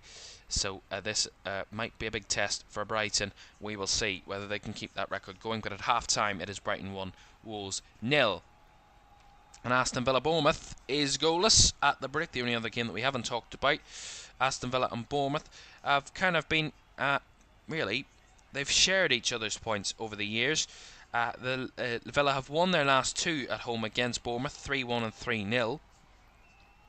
But Bournemouth went on a 4-game winning streak against Villa between 2016 and 2022, scoring 2 goals in all of those games, winning by either 2-0 or 2-1 on those 4 occasions, both home and away, by the way, for Bournemouth. So they have a good recent record against Villa, but failing to win any of their last 3 against them could go in Villa's favour. But at half-time, it is still goalless, and Villa arguably slightly the better of the 2 sides, but nothing to show on that front so far. Right, the second halves around the ground should be getting underway any moment now, because we've just hit 4:05. So the players are out in the tunnel at the Etihad, so we will get you there for the start of the second half when we come back. Do stay with us.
Welcome back to Premier League Live Goal this afternoon.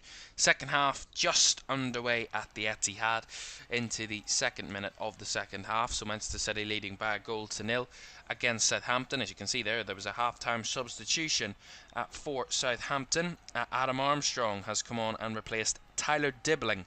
So a change in attack for Russell Martin's team. And maybe, just maybe, a hope that they can conjure something up in this second half at the Etihad. Long way to go, lot to do, but you never know. Anything is possible in the Premier League, let's be real.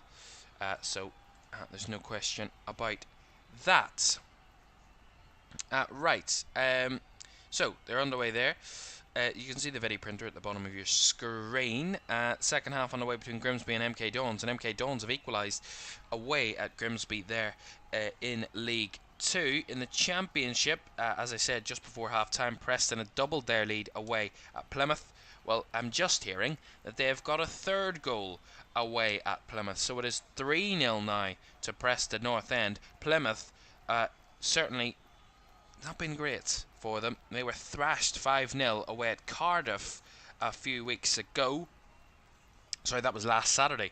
Then in midweek they lost narrowly away at Millwall, and they look to be on the end of another big defeat here this afternoon at home this time. Their last time they were beaten big at home, the last time they were beaten at home in the Championship was early in the season.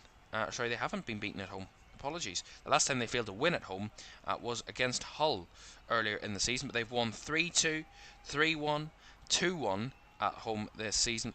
They've lost a lot of their away games, but haven't lost at home this season. Preston are seemingly about to change that. 3-0 now, and Brad Potts with the third goal there. So, more misery there for Wayne Rooney's Plymouth. So far, still all the same around the grounds. Leipzig have taken the lead now against Freiburg. Lucharel Gertruida with the second goal that has given Leipzig the lead there in Germany. So far, MK Dons have turned it all around at the start of the second half. They now lead Grimsby by 2-1. I don't know whether you're interested in this, but I'm just going to read it out because it's key information from around the grounds this afternoon.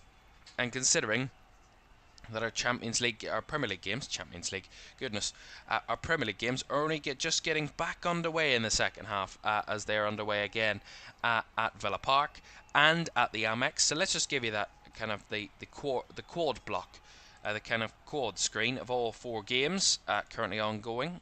Of course, the top right corner is still half-time between Brentford and Ipswich, but those other three games are underway in the second halves. And Manchester City have come out firing. A couple of early saves for Aaron Ramsdale to make. So City certainly feeling that a second goal is needed from their point of view so far, because, as I said, they've only kept one clean sheet this season and are yet to keep a Premier League clean sheet at home this season, Manchester City. And if they're going to get the win, they might need to do that if they don't get the second goal. So early start there for City, trying to add to that already lead that they have at the Etihad so far this afternoon. We will get team news for you, by the way, as well, we can tell you, from Goodison Park between Everton and Fulham. That's a 5:30 kickoff in the Premier League. That's the evening game in the Premier League. We'll get team news there very, very, very shortly from that one for you, so do stay tuned for that to come. Sheffield United have now doubled their lead against Stoke City. They took an early lead early in the first half, just 14 minutes. Tyrese Campbell has just got the second for the Blades there, so it is 2-0 to Sheffield United. And I've just got a bit of information in from the Etihad. Chances coming thick and fast. Phil Foden had a corner to the back post, headed down and across by Josko Vardiol, but didn't make its way to Erling Haaland. And City won another corner Erling Haaland's header at the back stick, headed away by former Man City player Taylor Harwood-Bellis. So City pushing early in the second half. They are back underway at the G-Tech, so the second half's in all of our Premier League games now underway. And Villa have had an early start. They have had a shot deflected wide from Yuri Tielemans. So the home side seem to be coming out with a bit of fire in their bellies at the start of the second half, especially Villa and Manchester City. Aston Villa currently in third. City will go top of the league table no matter what type of win they get this afternoon. A win indeed would be needed. A draw wouldn't be enough for City to go top of the table this afternoon, because if they were to draw, they would have a worse off goal difference than Liverpool, but on the same number of points. Before Liverpool play against Arsenal tomorrow, which we will talk about in the second half, we'll preview our Sunday games, which there are 4 tomorrow, of course, with Europa League action this week. Tottenham, Chelsea and Manchester United all in action tomorrow, but Chelsea-Newcastle is our feature game tomorrow from 2 o'clock, and we'll have 2 other games to keep you up to date with between Crystal Palace, Tottenham and that London derby, and West Ham's hosting of Manchester United as well tomorrow, and we'll preview those games for you later in the half. So Manchester City are still pushing, and I'm hearing that Erling Haaland might have missed a good chance. I've heard someone say he's still human, but I think Erling Haaland has missed a glorious opportunity for Manchester City to try and double their lead, but it is still Manchester City 1, Southampton 0. I was saying that because I was looking at Wolves, because they have appeared to have switched to a back 4, I'm hearing. Tough run of fixtures, and they have gone to a back 4, it seems, for Wolves in the second half against Brighton. Back 5 certainly didn't help, a back 3, shall we say, didn't help against Brighton in that first half, conceding, and we'll see if a switch in system will turn into a switch in result for Wolves on the road again this afternoon. They did get their only point of the season on the road, by the way, did Wolves, when they drew away at Nottingham Forest, so maybe that's a bit of hope that they can cling on to, but it's desperately clinging on to that hope. And I got a bit of information about Erling Haaland's miss for you at the start of the second half for City. What a miss from Erling Haaland, it says. Savinho's ball from the right to the far post evades 3 Southampton defenders, and Erling Haaland pokes it wide at the back stick from 2 yards out. He can't believe it, and neither can the crowd. Well, neither can I. He misses from 2 yards, Erling Haaland. After the goals he scored this week, probably the easiest of them all, goes wide of the target. There's a VAR check ongoing at the G-Tech Community Stadium. I have no idea what for, but they're checking for something. And there might be a penalty check, I'm hearing. And there's a penalty for Brentford. VAR have checked it, not given on the field. That decision has been changed, and there's a penalty to Brentford at the G-Tech Community Stadium. So 2-0 down, Brentford, with a minute to go in the first half. They got back into the game level before half-time, and now they have a chance from the penalty spot to try and take the lead. We'll bring you to that game screen there. So we'll be looking at the top right corner for this one. So VAR checking and giving a penalty to Brentford. So you look at the top right hand side of your screen to see this chance. Well, chance on the map, that is, not on live the match. Plymouth have pulled one back against Preston. In the meantime there, Frederick Isaka with the goal to get Plymouth back in the game there, but just awaiting on the penalty at the G-Tech.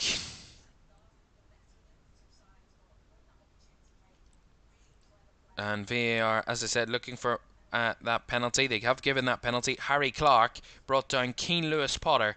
It looked to be just outside the area, but it was inside the area. And Brentford take that penalty and score that penalty from obviously 12 yards, and they lead now at the G-Tech Community Stadium. So from 2-0 down, we've seen it happen before already this Premier League season, where sides are 2-0 down and go on to lead 3-2. Some going on to win 3-2. Brentford haven't taken haven't really waited around for that opportunity. They've come out in the second half, and they've come out firing, and they now lead Ipswich Town by 3-2. Brian Mbeumo from the spot has given Brentford the lead. Yeah, Brentford 3, Ipswich 2. What a game it is set up to be there in the second half. I'm expecting more goals, I have to say, in this second half. We will see. So far, right. So a 5-goal thriller there so far, and we're only into 7 minutes of the second half there at the G-Check. Aston Villa had a chance. It was a corner driven in, struck from Ross Barkley right in front of the goal, but it flies over the bar, and Barkley didn't really do much there in reality. But a good chance for Aston Villa. Gone begging once again, but they're pushing in the start of this second half to try and take the lead. They're the only 0-0 game of our four this afternoon. 3 other games with goals in them. So far, lots of goals at the G-Tech, but just the one between Brighton and Wolves, and one between City and Southampton, but it could be more. Could be more for City, but Erling Haaland missing a gilt-edged chance that probably could have given City a further lead in that one. It's just gone 4:15, and we have the team news, I believe, from Goodison Park. I can tell you, 5:30 kickoff, Everton and Fulham gets underway at Goodison Park, and Everton side that won away at Ipswich last time out. And they're unbeaten in their last 4 games, in the Premier League. 2 wins, 2 draws from those last 4. In that one, their last defeat was away at Aston Villa when they lost 3-2. And that was back-to-back games where they were lost 3-2. Everton did, and they lost 2-goal leads from that, but they've used that to their advantage, and they now on a 4-game unbeaten run. They host Fulham, a Fulham side who have won 3 of their 8 games this season, but have lost their last 2 away at Manchester City and at home to Aston Villa last weekend. That was when they had come off 2 good wins at home to Newcastle and away at Forest. But Fulham a bit of work to do. They head to Goodison this afternoon. The teams are as follows: Jordan Pickford in goal for Everton, Ashley Young, James Tarkowski, Michael Keane and Vitaly Mykolenko are the defenders. Abdoulaye Doucouré and Issa Gueye are midfield, with Dwight McNeil further forward. Jack Harrison off the right, Iliman Ndiaye, who scored one of those goals last week for Everton, he's off the left, and Dominic Calvert-Lewin leading the line.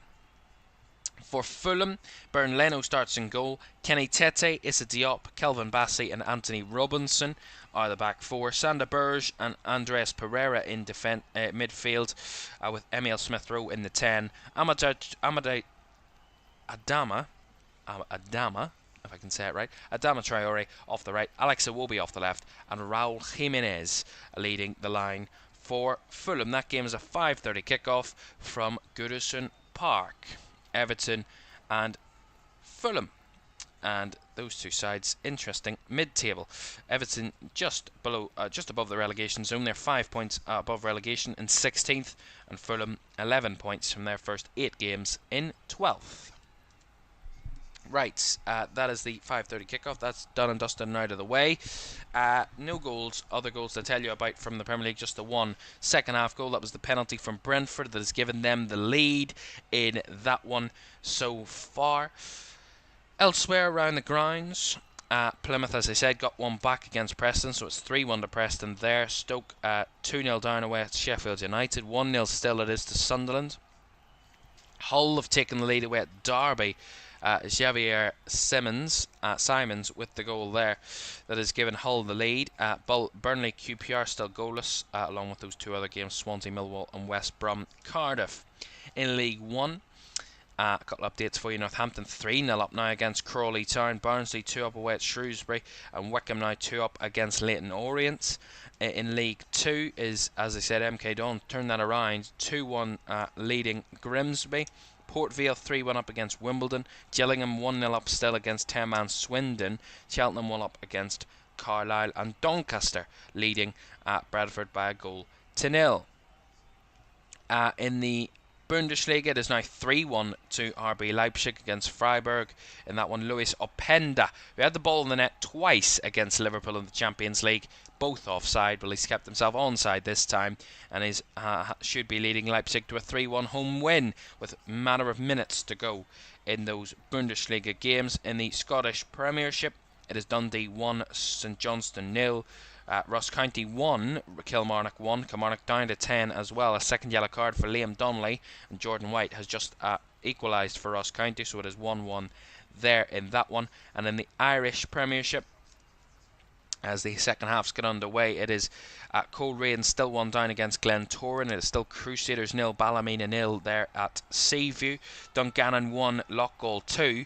0-0 between Glenavon and Carrick Rangers. And Linfield still lead Cliftonville by a goal to 0. But a competitive second half from Cliftonville has them threatening Linfield for an equaliser. But it is still 1-0 to the home side there. Right. Those are all our updates from around the grounds. Lots and lots and lots of games this afternoon. Of course, Saturday, 3 o'clock is the main time for games and football around the grounds. It's not been a pretty amorous day for Aston Villa, albeit a Bournemouth side that are decent and competitive, but a Villa side that probably feel they should be leading. Felt they were leading. They were leading for a matter of seconds in that first half when John McGinn found the net, but the VAR got involved and disallowed that goal for the ball going out of play before the ball was found into the back of the net. So ultimately, Villa still 0-0 there at the moment. In terms of the second half and how it started more of the same. Aston Villa, more possession, more shots, but no real clear-cut chances as of yet from Villa in the second half. Still 0-0. Brentford leading Ipswich by 3-2. I can't believe I'm actually saying that, really, at this point of the game with over 30 minutes to go. It was only after 30 minutes gone, it was 2-0 to Ipswich. With 1 minute to go in this first half, Johan Vissa got one back for Brentford. Harry Clark's own goal then equalised things before half-time, before Brian Mbeumo converted from the spot to give Brentford the lead, after a penalty was awarded when Keane Lewis Potter was brought down by Harry Clark. So Brentford lead 3-2. Brighton 1-0 up against Wolves. Danny Welbeck's goal in the first half has them ahead, and Manchester City 1 up against Southampton again after Erling Haaland's goal. But I said, if Aston Villa aren't winning in a game of football, there's only one man they're going to bring on. Well, it's John Duran time at Villa Park. John Duran has scored 7 goals so far this season, mostly from the bench, and he's replaced Morgan Rogers for Aston Villa. So it is John Duran making another appearance for Aston Villa from the bench, and he's hoping to maybe create another winning moment and another crowning moment after what is seemingly the Premier League's best impact substitute and so-called super sub for Aston Villa. And could he be backed up to his old tricks again with around about 28 minutes to go at Villa Park? Long way to go, but more than enough time for John Duran to have an impact, and of which Villa will be hoping he will do. So he's just on the field and it is still goalless, but Villa pushing for that opener so far. Again, it's gotten a bit quiet. When you're doing these games, there's quiet spells, and then there's really interesting kind of goals galore spells in games. Substitutions for Southampton. Joe Aribo has just come on for Adam Lallana. Adam Lallana, who got a rare start this afternoon so far, really, in a sense, and that change the coming there. We've seen a big save at Villa Park this afternoon. A big save, a magnificent save from Travers in the first half, and he's got another save to deny Pau Torres for a chance for Aston Villa. So John Duran's on, but it seems to be Pau Torres that is threatening there for Aston Villa. Still 0-0, but Villa are desperately pushing for that opening goal. For Manchester City, they're still threatening for a second, because they've had 7 shots already in the second half after just 20 minutes of the second half. They had 10 in the whole of the first half, but have had more possession, 67% possession in the second half alone, Manchester City, and really should, on the balance of things, be further ahead than what they are this afternoon. But Southampton doing a marvellous job. Maybe a bit of luck going their way, but so far a marvellous job from the Saints on the road to keep it down at 1-0. And you never know, maybe give themselves a bit of a fighting chance late in the game. That's a lot to ask, but you never know. We're going to keep showing you the 4-game kind of block, the quad slate this afternoon of games. If any NFL fans out there, you know what I mean. The quad box of games so far. So these are the games all ongoing at the moment. Enes Unal has just come off for Bournemouth, so Evan Nielsen on for Bournemouth. So Bournemouth bringing on a striker to try and change things in the game for them at Villa Park, where it is still goalless. Of course, as you've heard many a time this afternoon, it is goalless between those two teams. And we don't know. The scoreline is where it is everywhere this afternoon. Brighton could have had another chance in that front. Danny Welbeck drove towards goal from a poor Wolves pass, but his shot is blocked in the end. So a good chance there for Danny Welbeck to maybe get a second. But Wolves, who have been more competitive according to this reporting in the second half, but still Brighton creating chances and creating threats, is still Brighton 1, Wolves 0 at the moment so far. Right, saying we're in this middle spell of the second half, let's just preview what's to come tomorrow then. So let's take that off the screen. Here is what's to come tomorrow. Our feature game tomorrow afternoon, 2 o'clock kickoff at Stamford Bridge. Chelsea taking on Newcastle, a Chelsea side who were beaten at Anfield last weekend. Real Liverpool's first big test of the season. Chelsea beaten at Anfield, their first defeat away from home this season for Chelsea. They welcome Newcastle, who have been kind of getting by not playing good football, not being at their best, but getting results, Newcastle. But it's not been plain sailing in the last number of games for Newcastle. Really, losing 2 of their last 4 games without a win in the last 4. In the Premier League terms, that is, for Newcastle United. Losing away at Fulham, drawing at home to Manchester City, which is a good result on the balance of things, then drawing away at Everton, and then the 1-0 loss at home to Brighton last week. So some narrow scorelines that went against Newcastle in the last few weeks. They've only conceded 8 goals, so their defence is pretty good, to be honest. They have the 3rd best defence in the league. The joint 3rd best defence in the league. Only 3 teams have either conceded the same or less than Newcastle this season. That is Arsenal, Nottingham Forest and Liverpool, who've all conceded the same or less goals than Newcastle this season. A Chelsea side who can find the net, have found the net, but also let them in as well at the other end. 17 goals scored for Chelsea, 10 conceded, but they're 14 points, and a win tomorrow could be huge for them. They could break into that top 5 again. Do Chelsea. Also tomorrow, winless Crystal Palace host Tottenham, and on the balance of things, you'd probably say that could be a good win for Tottenham. It would be a win that they probably expect to get, but Crystal Palace, well, they've been pretty poor this season. Of course, as I said, winless, but there's always a shock on the cards, and Spurs have been that team to cause a bit of a shock to the smaller sides this season. 4 wins from their first 8 games for Spurs, sitting 8th at the moment on 13 points. A Crystal Palace side in the bottom 3. 3 draws, 5 defeats from their first 8 games. Winless so far this season. Only scored 5 goals. The lowest scoring side in the Premier League this season are Crystal Palace. Even Southampton have scored more than them this season.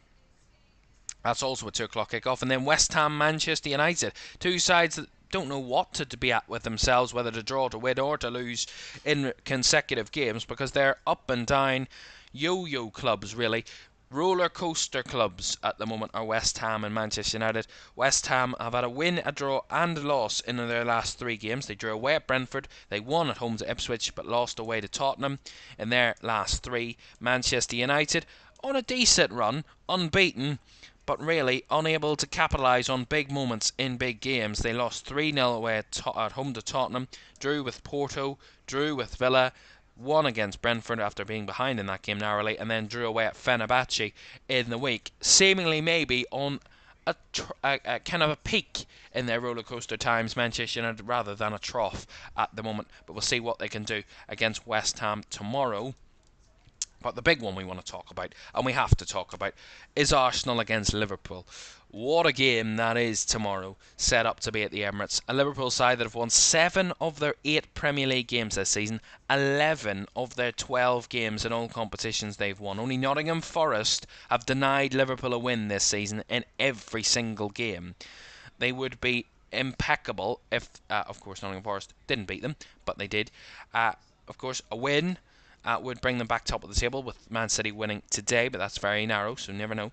A draw would not do that, and a defeat wouldn't be the end of the world for Liverpool, but it certainly wouldn't be a confidence booster for them away at Arsenal. Arsenal really in necessary need of maybe a bit of a confidence booster with their kind of squad decimated with injuries, are Arsenal at the moment, with the likes of Odegaard out, Saliba suspended, Saka not trained this week. So some big names in that Arsenal team not involved for this weekend, it seems, and that is a concern. Albeit they've lost just once this season. That was in their last game, to caveat that. But Arsenal don't often lose 2 in a row. The last time that Arsenal lost 2 games in a row in a season was back in April, when they lost to Aston Villa at home and then lost away at Bayern in the Champions League. The last time they lost 2 domestic games was back in December of last year, when they lost 3 in a row, when they lost at home to West Ham, away to Fulham, and then that loss in the FA Cup to Liverpool was their 3 successive defeats last season. So they haven't lost 2 in a row domestically since the end of last year. So certainly, from an Arsenal point of view, it's rare that would ever happen. But with losing to Bournemouth last week and it not going in their favour, and with injuries a problem for them, you never know what can happen tomorrow afternoon. Liverpool, again, flowing with confidence, loving the way they're playing. Maybe not playing the most crisp and beautiful football at the minute, Liverpool, considering the quality they have, considering they've won their last 3 games all by a 1-goal margin. They've won 4 of the last 5 all by a 1-goal margin, all against teams they probably should be beating by further scorelines, but win's a win at the end of the day, and I'm sure that's what Liverpool will be kind of pointing towards this season. They've won 2-0 at Ipswich, 2-0 Brentford, 3-0 Manchester United, 3-1 Milan, 3-0 Bournemouth, 5-1 against West Ham in the Cup, 2-1 Wolves, 2-0 Bologna, 1-0 Crystal Palace, 2-1 Chelsea, and then the 1-0 against Leipzig in midweek. So Liverpool in kind of roaring form in terms of their consistency in the league. Maybe not firing them in front of the net, but there's probably a game to come in the future, whether that be tomorrow or whether that be in a game to come in the future, where Liverpool will just connect it all together and just fire 3 or 4 in one game, because they have the quality to do that, with the likes of Diaz, Gakpo, who's been in good form recently, Cody Gakpo, Salah, who's in the form of his life, really, at the minute, Darwin Núñez, the little knock to Jota, who won't be involved, so that might be a bit of a problem for Liverpool, but Darwin Núñez, who scored in midweek, scored that only goal against Leipzig for Liverpool, so really, it's plain sailing and going swimmingly well for Liverpool, but a defeat tomorrow would be a knock to confidence for Liverpool. It wouldn't be the end of the world, but it wouldn't be a particularly good result. Obviously, no one wants to lose. But I've heard a couple of Liverpool fans say a draw wouldn't be a bad result, depending on the context, of course. Depending on, of course, if it ends up being a last-minute equaliser from Arsenal or whatever tomorrow. But a draw wouldn't be the worst result in the world for Liverpool. But a win is what they've been most used to this season. They have yet to draw a game this season, Liverpool, so that's unlikely as anything. And we will see. That is to come tomorrow at 4:30. So literally in 24 hours' time, we will be having the first few minutes of that game at the the Emirates. Right, updates from around the grounds. Aston Villa thought they had taken the lead again, but the ball in the back of the net. But the flag went straight up, so nothing there. Plus, there's a big update from the G-Tech Community Stadium. Ipswich were 2-0 up, 3-2 down now, and they have another problem to contend with because they are now down to 10 men. A red card in that one for Ipswich Town. Not what Kieran McKenna wants from his team. A second yellow. It's been a horror day for Harry Clarke. Not only has he conceded an own goal, not only has he given away a penalty, but he's also got himself sent off. It is a day to forget for Harry Clarke in Ipswich colours, really, on the road at Brentford in that one. It is 3-2 to Brentford, and they now are only facing against 10-man Ipswich, so even better for Thomas Frank's side in the latter stages there. Around about 15 minutes to go in the majority of our games here in the Premier League, and there's still a lot. They're all very much in the balance. 3 1-goal leads and a 0-0 game. It is as even as can be from those Premier League games so far.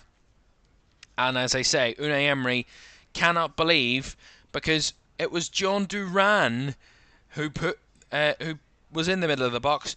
The form of a super sub, as we mentioned before. The ball worked into him, lots of space in the middle of the box for John Duran, but he couldn't turn the ball home. Huge chance for Aston Villa, gone a-begging there at that moment. They've made a double change as well recently. Villa, Leon Bailey and Ian Matson have come on for Luca Digne and John McGinn, so Villa still pushing. But at the minute, Bournemouth doing their very best to hold Villa at bay, and so far they have done that in their process. So, goodness me, it is not looking to be a good day for Villa as it stands. But we never know. There could be a late winner. To Manchester City, again still pushing, still considerably pushing for that second goal that would really take the game beyond doubt. But it's maybe been a good spell for Southampton, albeit, let's be real, it's probably just a counter-attack for Southampton that's been their good spell. They've had 3 shots, 1 on target. 2 of those, their only shot on target coming in the second half in the last few minutes. So they're starting to maybe find a bit more joy against City on the break. And that could be a change in the tide. Who knows? We have a goal at Villa Park. They thought they'd taken the lead once. Not once, but twice. And then John Duran missed the target from a huge chance. They've been pushing and probing and applying for it all afternoon, and it is Ross Barkley that has given Aston Villa the lead. They have broken the deadlock, and despite all of Bournemouth's efforts, they just cannot keep Villa from scoring at home. Bournemouth find themselves a goal down, and Aston Villa, with about 13 minutes to go, have taken the lead. Ross Barkley giving Villa the lead. That could be huge for Aston Villa, really, in terms of this season, and continuing in that great run of form that they are in. It would be their 6th win of the season. It would take them to 3rd, and just 3 points as it stands with City winning. It would take them just 3 points off top of the table. Incredible from Aston Villa, who are in roaring form at the moment and are kind of running every single opponent down in front of them. Forget about John Duran. Ross Barkley's your man at Villa Park at this moment in time, off the bench, and making himself known is Ross Barkley. He came on at half time, by the way, Barkley did, and his could be getting the winner for Villa. So 1-0 to Aston Villa there. Right. So that is those the quad box there. 11 minutes to go in the games at the Etihad between Manchester City and Southampton. And again, City still pushing and probing for that win, that second goal that would bring the game to a close. But at 1-0, it's not the worst thing in the world, shall we say, from City. But it's a bit of a nervy moment. It could be for them later on if Southampton go hell for leather for it in those last few minutes. And speaking of that, They have just made a change. Southampton. Ryan Manning has just made way for James Bree, so a more attacking fullback coming on for Southampton. City still yet to find a second, as I said, and Aaron Ramsdale has just gone down in the last few seconds to receive a bit of treatment. So trying to slow the game down, Southampton, and keep it at 1-0 and try and maybe nick a late equaliser. We've seen teams do it before at the Etihad, very rarely, but we've seen it happen before, and that would be a big droppage of points if it were to come. Elsewhere in the Championship, Derby have equalised against Hull. It is 1-1 there. Sunderland 2-0 up now against Oxford United in that game.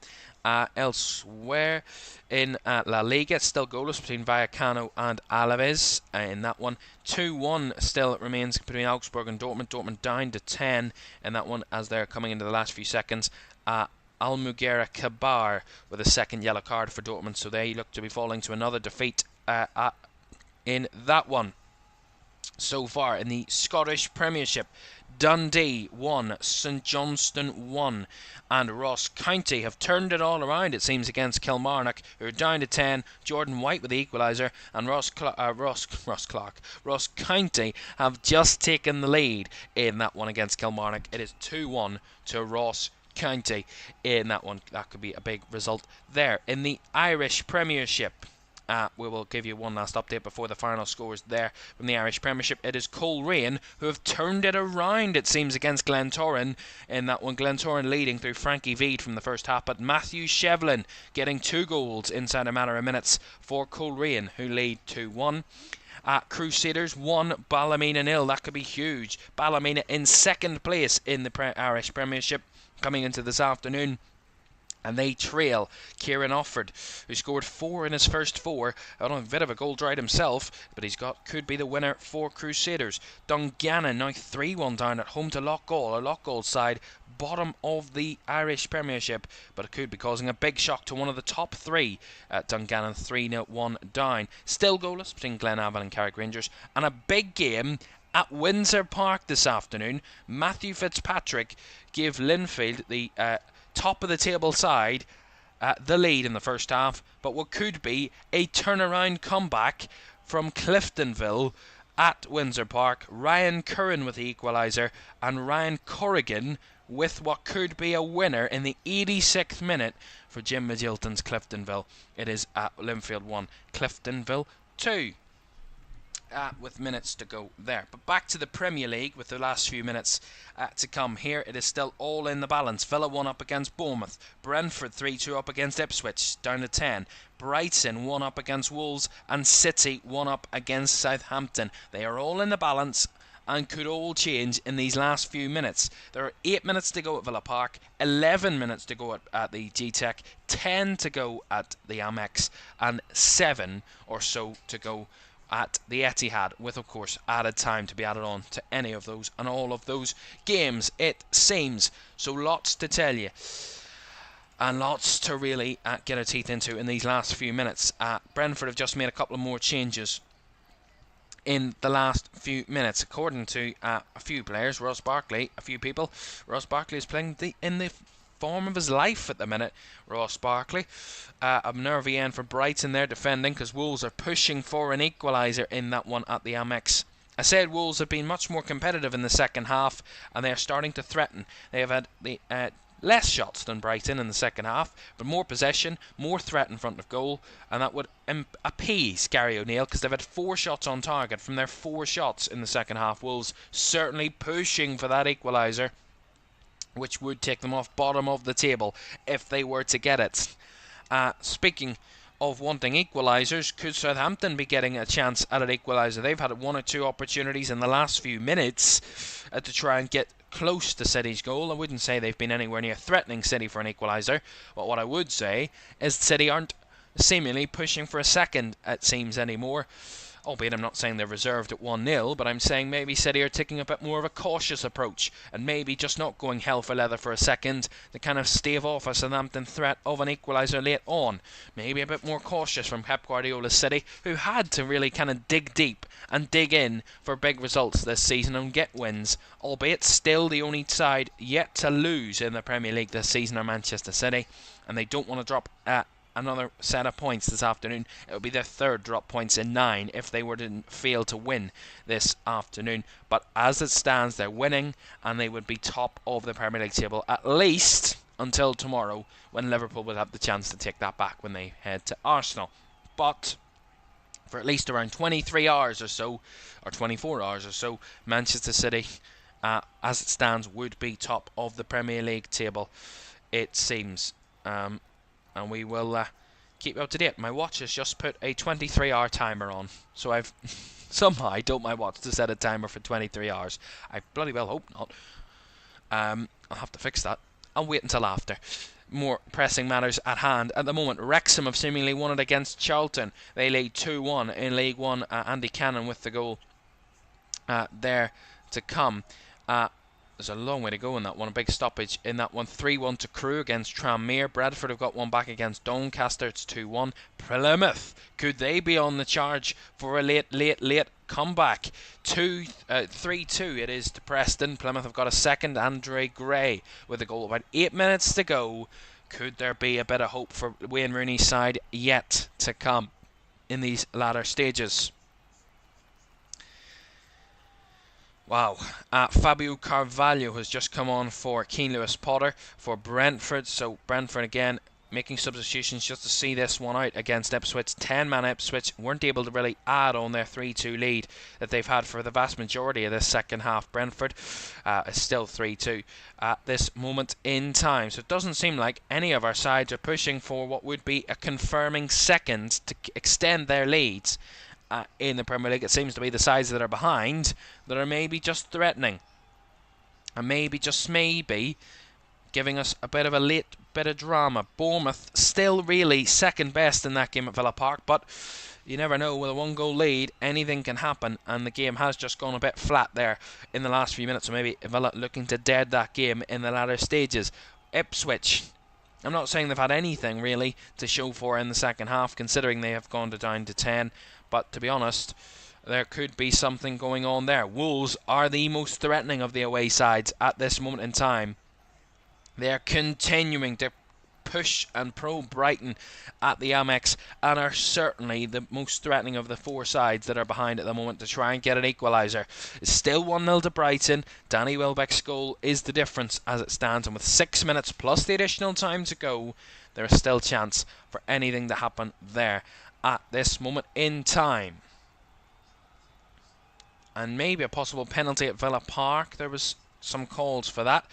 I don't think VAR have had a look at that at this moment. I'll update you now because I'll receive a bit of information. I do have that information at Villa Park, and they haven't checked. They have checked it and cleared it VAR, so no calls for a penalty there. I have no idea who it was for, but there was a penalty check and it was cleared up quite quickly there. So far, right. Ilkay Gundogan has come on for City, so Matheus Nunes has come off. Flynn Dines and Cameron Archer made way for Kamaldeen Sulemana and Paul Onuachu for Southampton, so changes afoot for both teams at the Etihad so far. So there's pushing and probing from both sides to see what they can find in those last few minutes. But there's a push and probe. I said Wolves look the most threatening of the two of the away sides to get an equaliser. Well, in true Wolves fashion, they've conceded. It is Brighton 2, Wolverhampton Wanderers 0, and that will finalise that result. Wolves pushing for an equaliser, and maybe they just pushed a bit too much because they have conceded, and it is 2-0 now to Brighton, and that is surely game done and dusted at the Amex Stadium this afternoon. In that one, I have no idea who scored it, but what I can tell you is they have scored, Brighton, and it is just coming to me. Evan Ferguson has got that goal for Brighton with 5 minutes to go. That is surely the end of that one. Wolves' push for an equaliser is no more because they have gone down 2-0, and that would mean Wolves would certainly be bottom of the league no matter what happens elsewhere before by this afternoon's call of the final whistle. 25th goal conceded this season, and that is the death of their day, really, this afternoon. Right, the most improbable of teams to equalise this afternoon. Forget Bournemouth, forget Southampton. But let's talk about 10-man Ipswich, because they have got an equaliser at the G-Tech Community Stadium. A topsy-turvy up and down game at the G-Tech this afternoon. Ipswich went 2-0 up. Brentford got back to 2-2 before half-time, before a penalty in the second half had Brentford ahead. And now Ipswich, with minutes to go in the second half, have got what would be a huge visiting point for them, down to 10, but Liam Delap has surely got an equaliser for Ipswich, and that could be a huge goal to get them a huge point on the road, a point that would give them a bit of space and room from the teams below them. It would mean they would be still winless, of course, but it would be their fifth draw of the season if they were to get it, Ipswich, in the latter stages.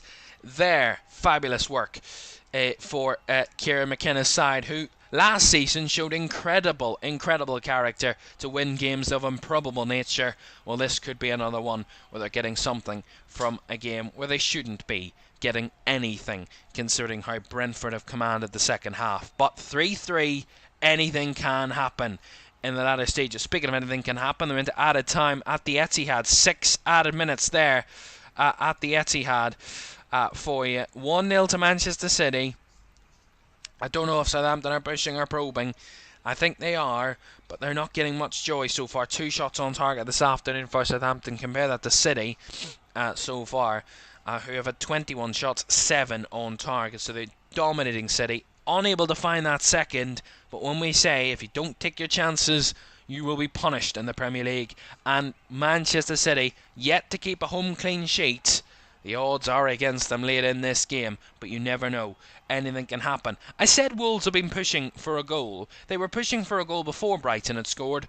Well, if they'd have got that goal about 3 minutes earlier, because they have now scored, Wolves, they would certainly be on for a dramatic end. They could still be, but it is Brighton 2, Wolves 1, and maybe that second goal from Brighton wasn't the end of the game. Ryan Aït-Nouri with a goal that gets Wolves back within 1 goal late in this game. Goodness me. Could that happen? Whoa. Speaking of teams that were 3-2 down going into the latter stages, do you remember when I said that it could be a dismal day and they could be on the end of a huge defeat for Plymouth Argyle? Wayne Rooney's side 3-0 down against Preston North End. They got 1 back. They got 2 back. Well, they have crawled it all the way back in added time in the second half. Morgan Whittaker with a 92nd minute equaliser. It is Plymouth 3, Preston North End 3. What a game in the Championship for Plymouth and Wayne Rooney's team. What a way to show character and to remain unbeaten at home this season. 3-0 down, back to 3-3. Right. So, only 2 teams on course to keep a clean sheet this afternoon. Aston Villa and Manchester City. Aston Villa under the threat, under the cosh of Bournemouth pressure late in this game. But if they can hold on and see it out, it would be a huge 3 points for Aston Villa. 6th win of the season it would be. It would take them, as I said, 3 points off the top spot. They are into the 2nd minute of 6 added. So a bit to go before they can count it as 3 points there. Still ongoing. At the Etihad, they've played into the 4th minute of 6, so a bit further ahead. But Southampton have a corner on the left-hand side and a chance, maybe later on, for Russell Martin's side to get what would be a confidence booster like no other if they can deny Manchester City something here. But the corner comes in, and I think Manuel Akanji has cleared it. Only as far as Stevens, though. So they're still around about the box here. Southampton still pushing for what would be a late chance. As Bednarek into the box. I have no idea what's happening. I'm just keeping an eye on the map to really tell you what's going on. But Vardiol in the way. So, City still holding on to that 1-goal lead against Southampton. Ipswich Brentford failing to hold on to a narrow 1-goal lead against Ipswich. It's 3-3. Could there be a winner in that one? They've just hit the injury time, of which 7 minutes. So still 7 minutes to go there at the G-Tech. Anything can happen in those latter stages of that game. So all of our games now into added time. 5 added minutes at the Amex, and Wolves have just missed the target from their chance at 2-1, so they are pushing for an equaliser. Wolves, as a bit of deja vu here really from a few minutes ago. Aston Villa still holding on against Bournemouth, so all in the balance still again. When we thought everything, one of the games was done and dusted, we're still back in this game and back on the push for an equaliser. Goodness me. As I said, Mamlakanji headed away that chance for Southampton. City now have a free kick in their own half, so that will run a few seconds down on the clock for Manchester City late on here. Remember, we will bring you the full-time scores from around the grounds before we leave you this afternoon from all of the games. They're starting to flood in from around the grounds. Kilmarnock have now gone down to 9 men. Serious foul play. A red card for Joe Wright for Kilmarnock. Ross County still leading in that one, and they are now 2 men up and a goal up in that one. Well, we talked a few minutes ago, about 5-10 minutes ago, that Wolves were pushing an equaliser when Brighton were 1-0 up. Brighton went on to get a second goal and seemingly take this game beyond Wolves. Then Wolves got one back and back in at a 2-1. Well, you can guess what's happened. Wolves have got an equaliser. 2-2 at the Amex Stadium. What an end to the game on the South Coast. A Brighton side and a Wolves side that are very different runs of form, very different sides of the table. Wolves bottom of the league coming into this one. A point takes them above that with Southampton losing at Manchester City, albeit it would be only their second point of the season, but it's a point gain surely for Wolves when they thought at 2-0 down the game was done and dusted, but 2 goals in the latter stages, in the last few minutes, has this game certainly within Wolves' grasp. Mateus Cunha with the equaliser, and what an end to that game at the Amex. Still running, so there's still more than enough time for anything else to happen, but it's surely done and dusted really at the Etihad. They're still playing, but they're into the 7th minute of 6 added, so there's surely a final whistle coming from the referee any second now.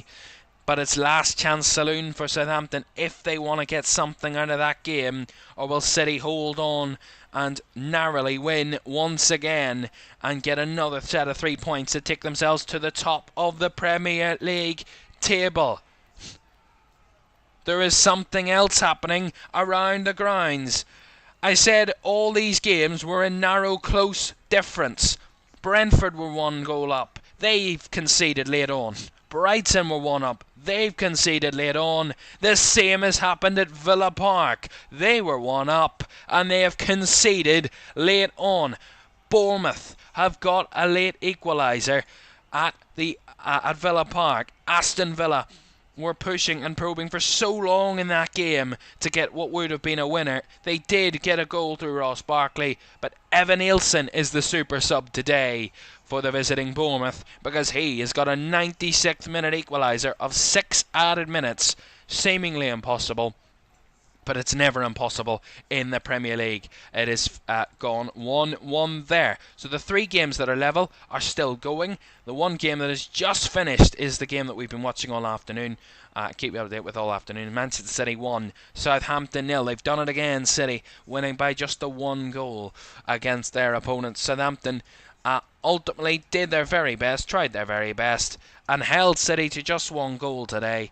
But ultimately they couldn't find what would have been an absolute incredible equaliser if they'd have found it. But in the end, the highlighters of the Southampton players, they're playing in highlighter yellow today, they have gone on to lose once again for the 8th time this season. Southampton go and fall to defeat, so they will be bottom of the league. So 3 games in the balance. It's just come to a conclusion at Villa Park. Aston Villa 1, Bournemouth 1. What a result for Evan Nielsen. And Bournemouth to win, equalise late on there to get a point. 7 added minutes to be played at Brentford. They've played 5 of those, so still 2 to go. And into the last minute at the Amex there, so it's still playing between Brighton and Wolves. What would be a wonderful result for Wolves, picking up only their 2nd point of the season if it were to be the case in those ones. So 2 games done and dusted this afternoon. Two still to go, both level and both with a chance of something late dramatic happening in those games. We will see so far. And before we leave you, we'll bring you up to date with all the goals from around the grounds in all of the competitions we've been watching this afternoon, because you're not going to believe what has just happened this very second. It's a storyline and a half at the G-Tech Community Stadium. 2-0 down, back to 2-2, leading 3-2, and seemingly with Ipswich down to 10, 3-3 it comes. But in the 97th minute, Brentford have seemingly won it. Somehow, some way, they are leading again. Brentford 4, Ipswich Town 3. They had that incredible 8-goal thriller against Wolves a few weeks ago. They're showing something of the same here against Ipswich Town. Brian Mbeumo, 2 goals in the second half for him, and a winner in the 97th minute. That could be 3 points for Brentford. With less than a minute to go of normal time, of added time, it is still going there at the G-Tech. You never know. It is finished at the Amex. Brighton 2, Wolves 2. Wolves with that last-minute equaliser from Matej Cunha that gets only their second point of the season, only their second draw of the season. Still winless, but another point on the board for Gary O'Neill, who is smiling from ear to ear, seemingly, when they were 2-0 down with minutes to go, and they got the draw out of the result, 2-2. So one Premier League game to conclude, and we think we know what the result is going to be. Although, I'd err on the side of caution, because it's never been confirmed what the result is going to be all afternoon in this one. No one can really guess what the score is going to be, or what the result is going to be in that one all afternoon. But Brentford 4-3 up in the dying seconds against Ipswich, and they're into the 8th minute of 7 added, so they should be concluding this game any second now, and we'll wait and see. And I'm sure the Ipswich fans can't believe what has happened today. They led 2-0, they got back into the game when they were 3-2 down at 3-3, and they've thrown it away again. They've thrown away a result 3 times this afternoon. How, I do not know. I don't think they know either. Waiting on that final score to come in, because there is still a minute or so to go in that one. While that game's still going, let's bring you up the final scores from around the Premier League grounds this afternoon. So far, so this is the way it stands in the Premier League. Aston Villa 1, Bournemouth 1, Brentford 4, Ipswich Town 3, Brighton 2, Wolves 2, and Manchester City 1, Southampton 0. Those are the scores, because it is just now finished at the G-Tech. Brentford have won it late on 4-3. What a thriller for Thomas Frank's team at the G-Tech Community Stadium. Kieran McKenna will be heartbroken. His players will be in disbelief. The fans will be in due shock as to what has happened there to Ipswich on the road in West London. Fabulous, incredible, unbelievable. That's only one Premier League game. That is those scores. Elsewhere in the 3 o'clockers, Bournemouth and Burnley and QPR drew 0-0. Derby 1, Hull 1. Plymouth 3-0 down against Preston, drew 3-3. Sheffield United 2-0 up against Stoke, they won 2-0.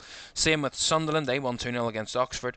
Millwall with their second consecutive 1-0 win away at Swansea, and West Brom 0, Cardiff 0. We'll leave League 1 and League 2 because there's a lot of goals to go there through. Scottish Premiership we'll leave you with 2-1 to St Johnstone. They finished 2-1. Ross County had finished there as well against Kilmarnock. In the Irish Premiership, the final scores to tell you: Coleraine have beaten Glentoran by 2-1, coming from 1-0 down. Coleraine. Crusaders won 1-0 against Ballymena. Loughgall 3-1 winners away at Dungannon.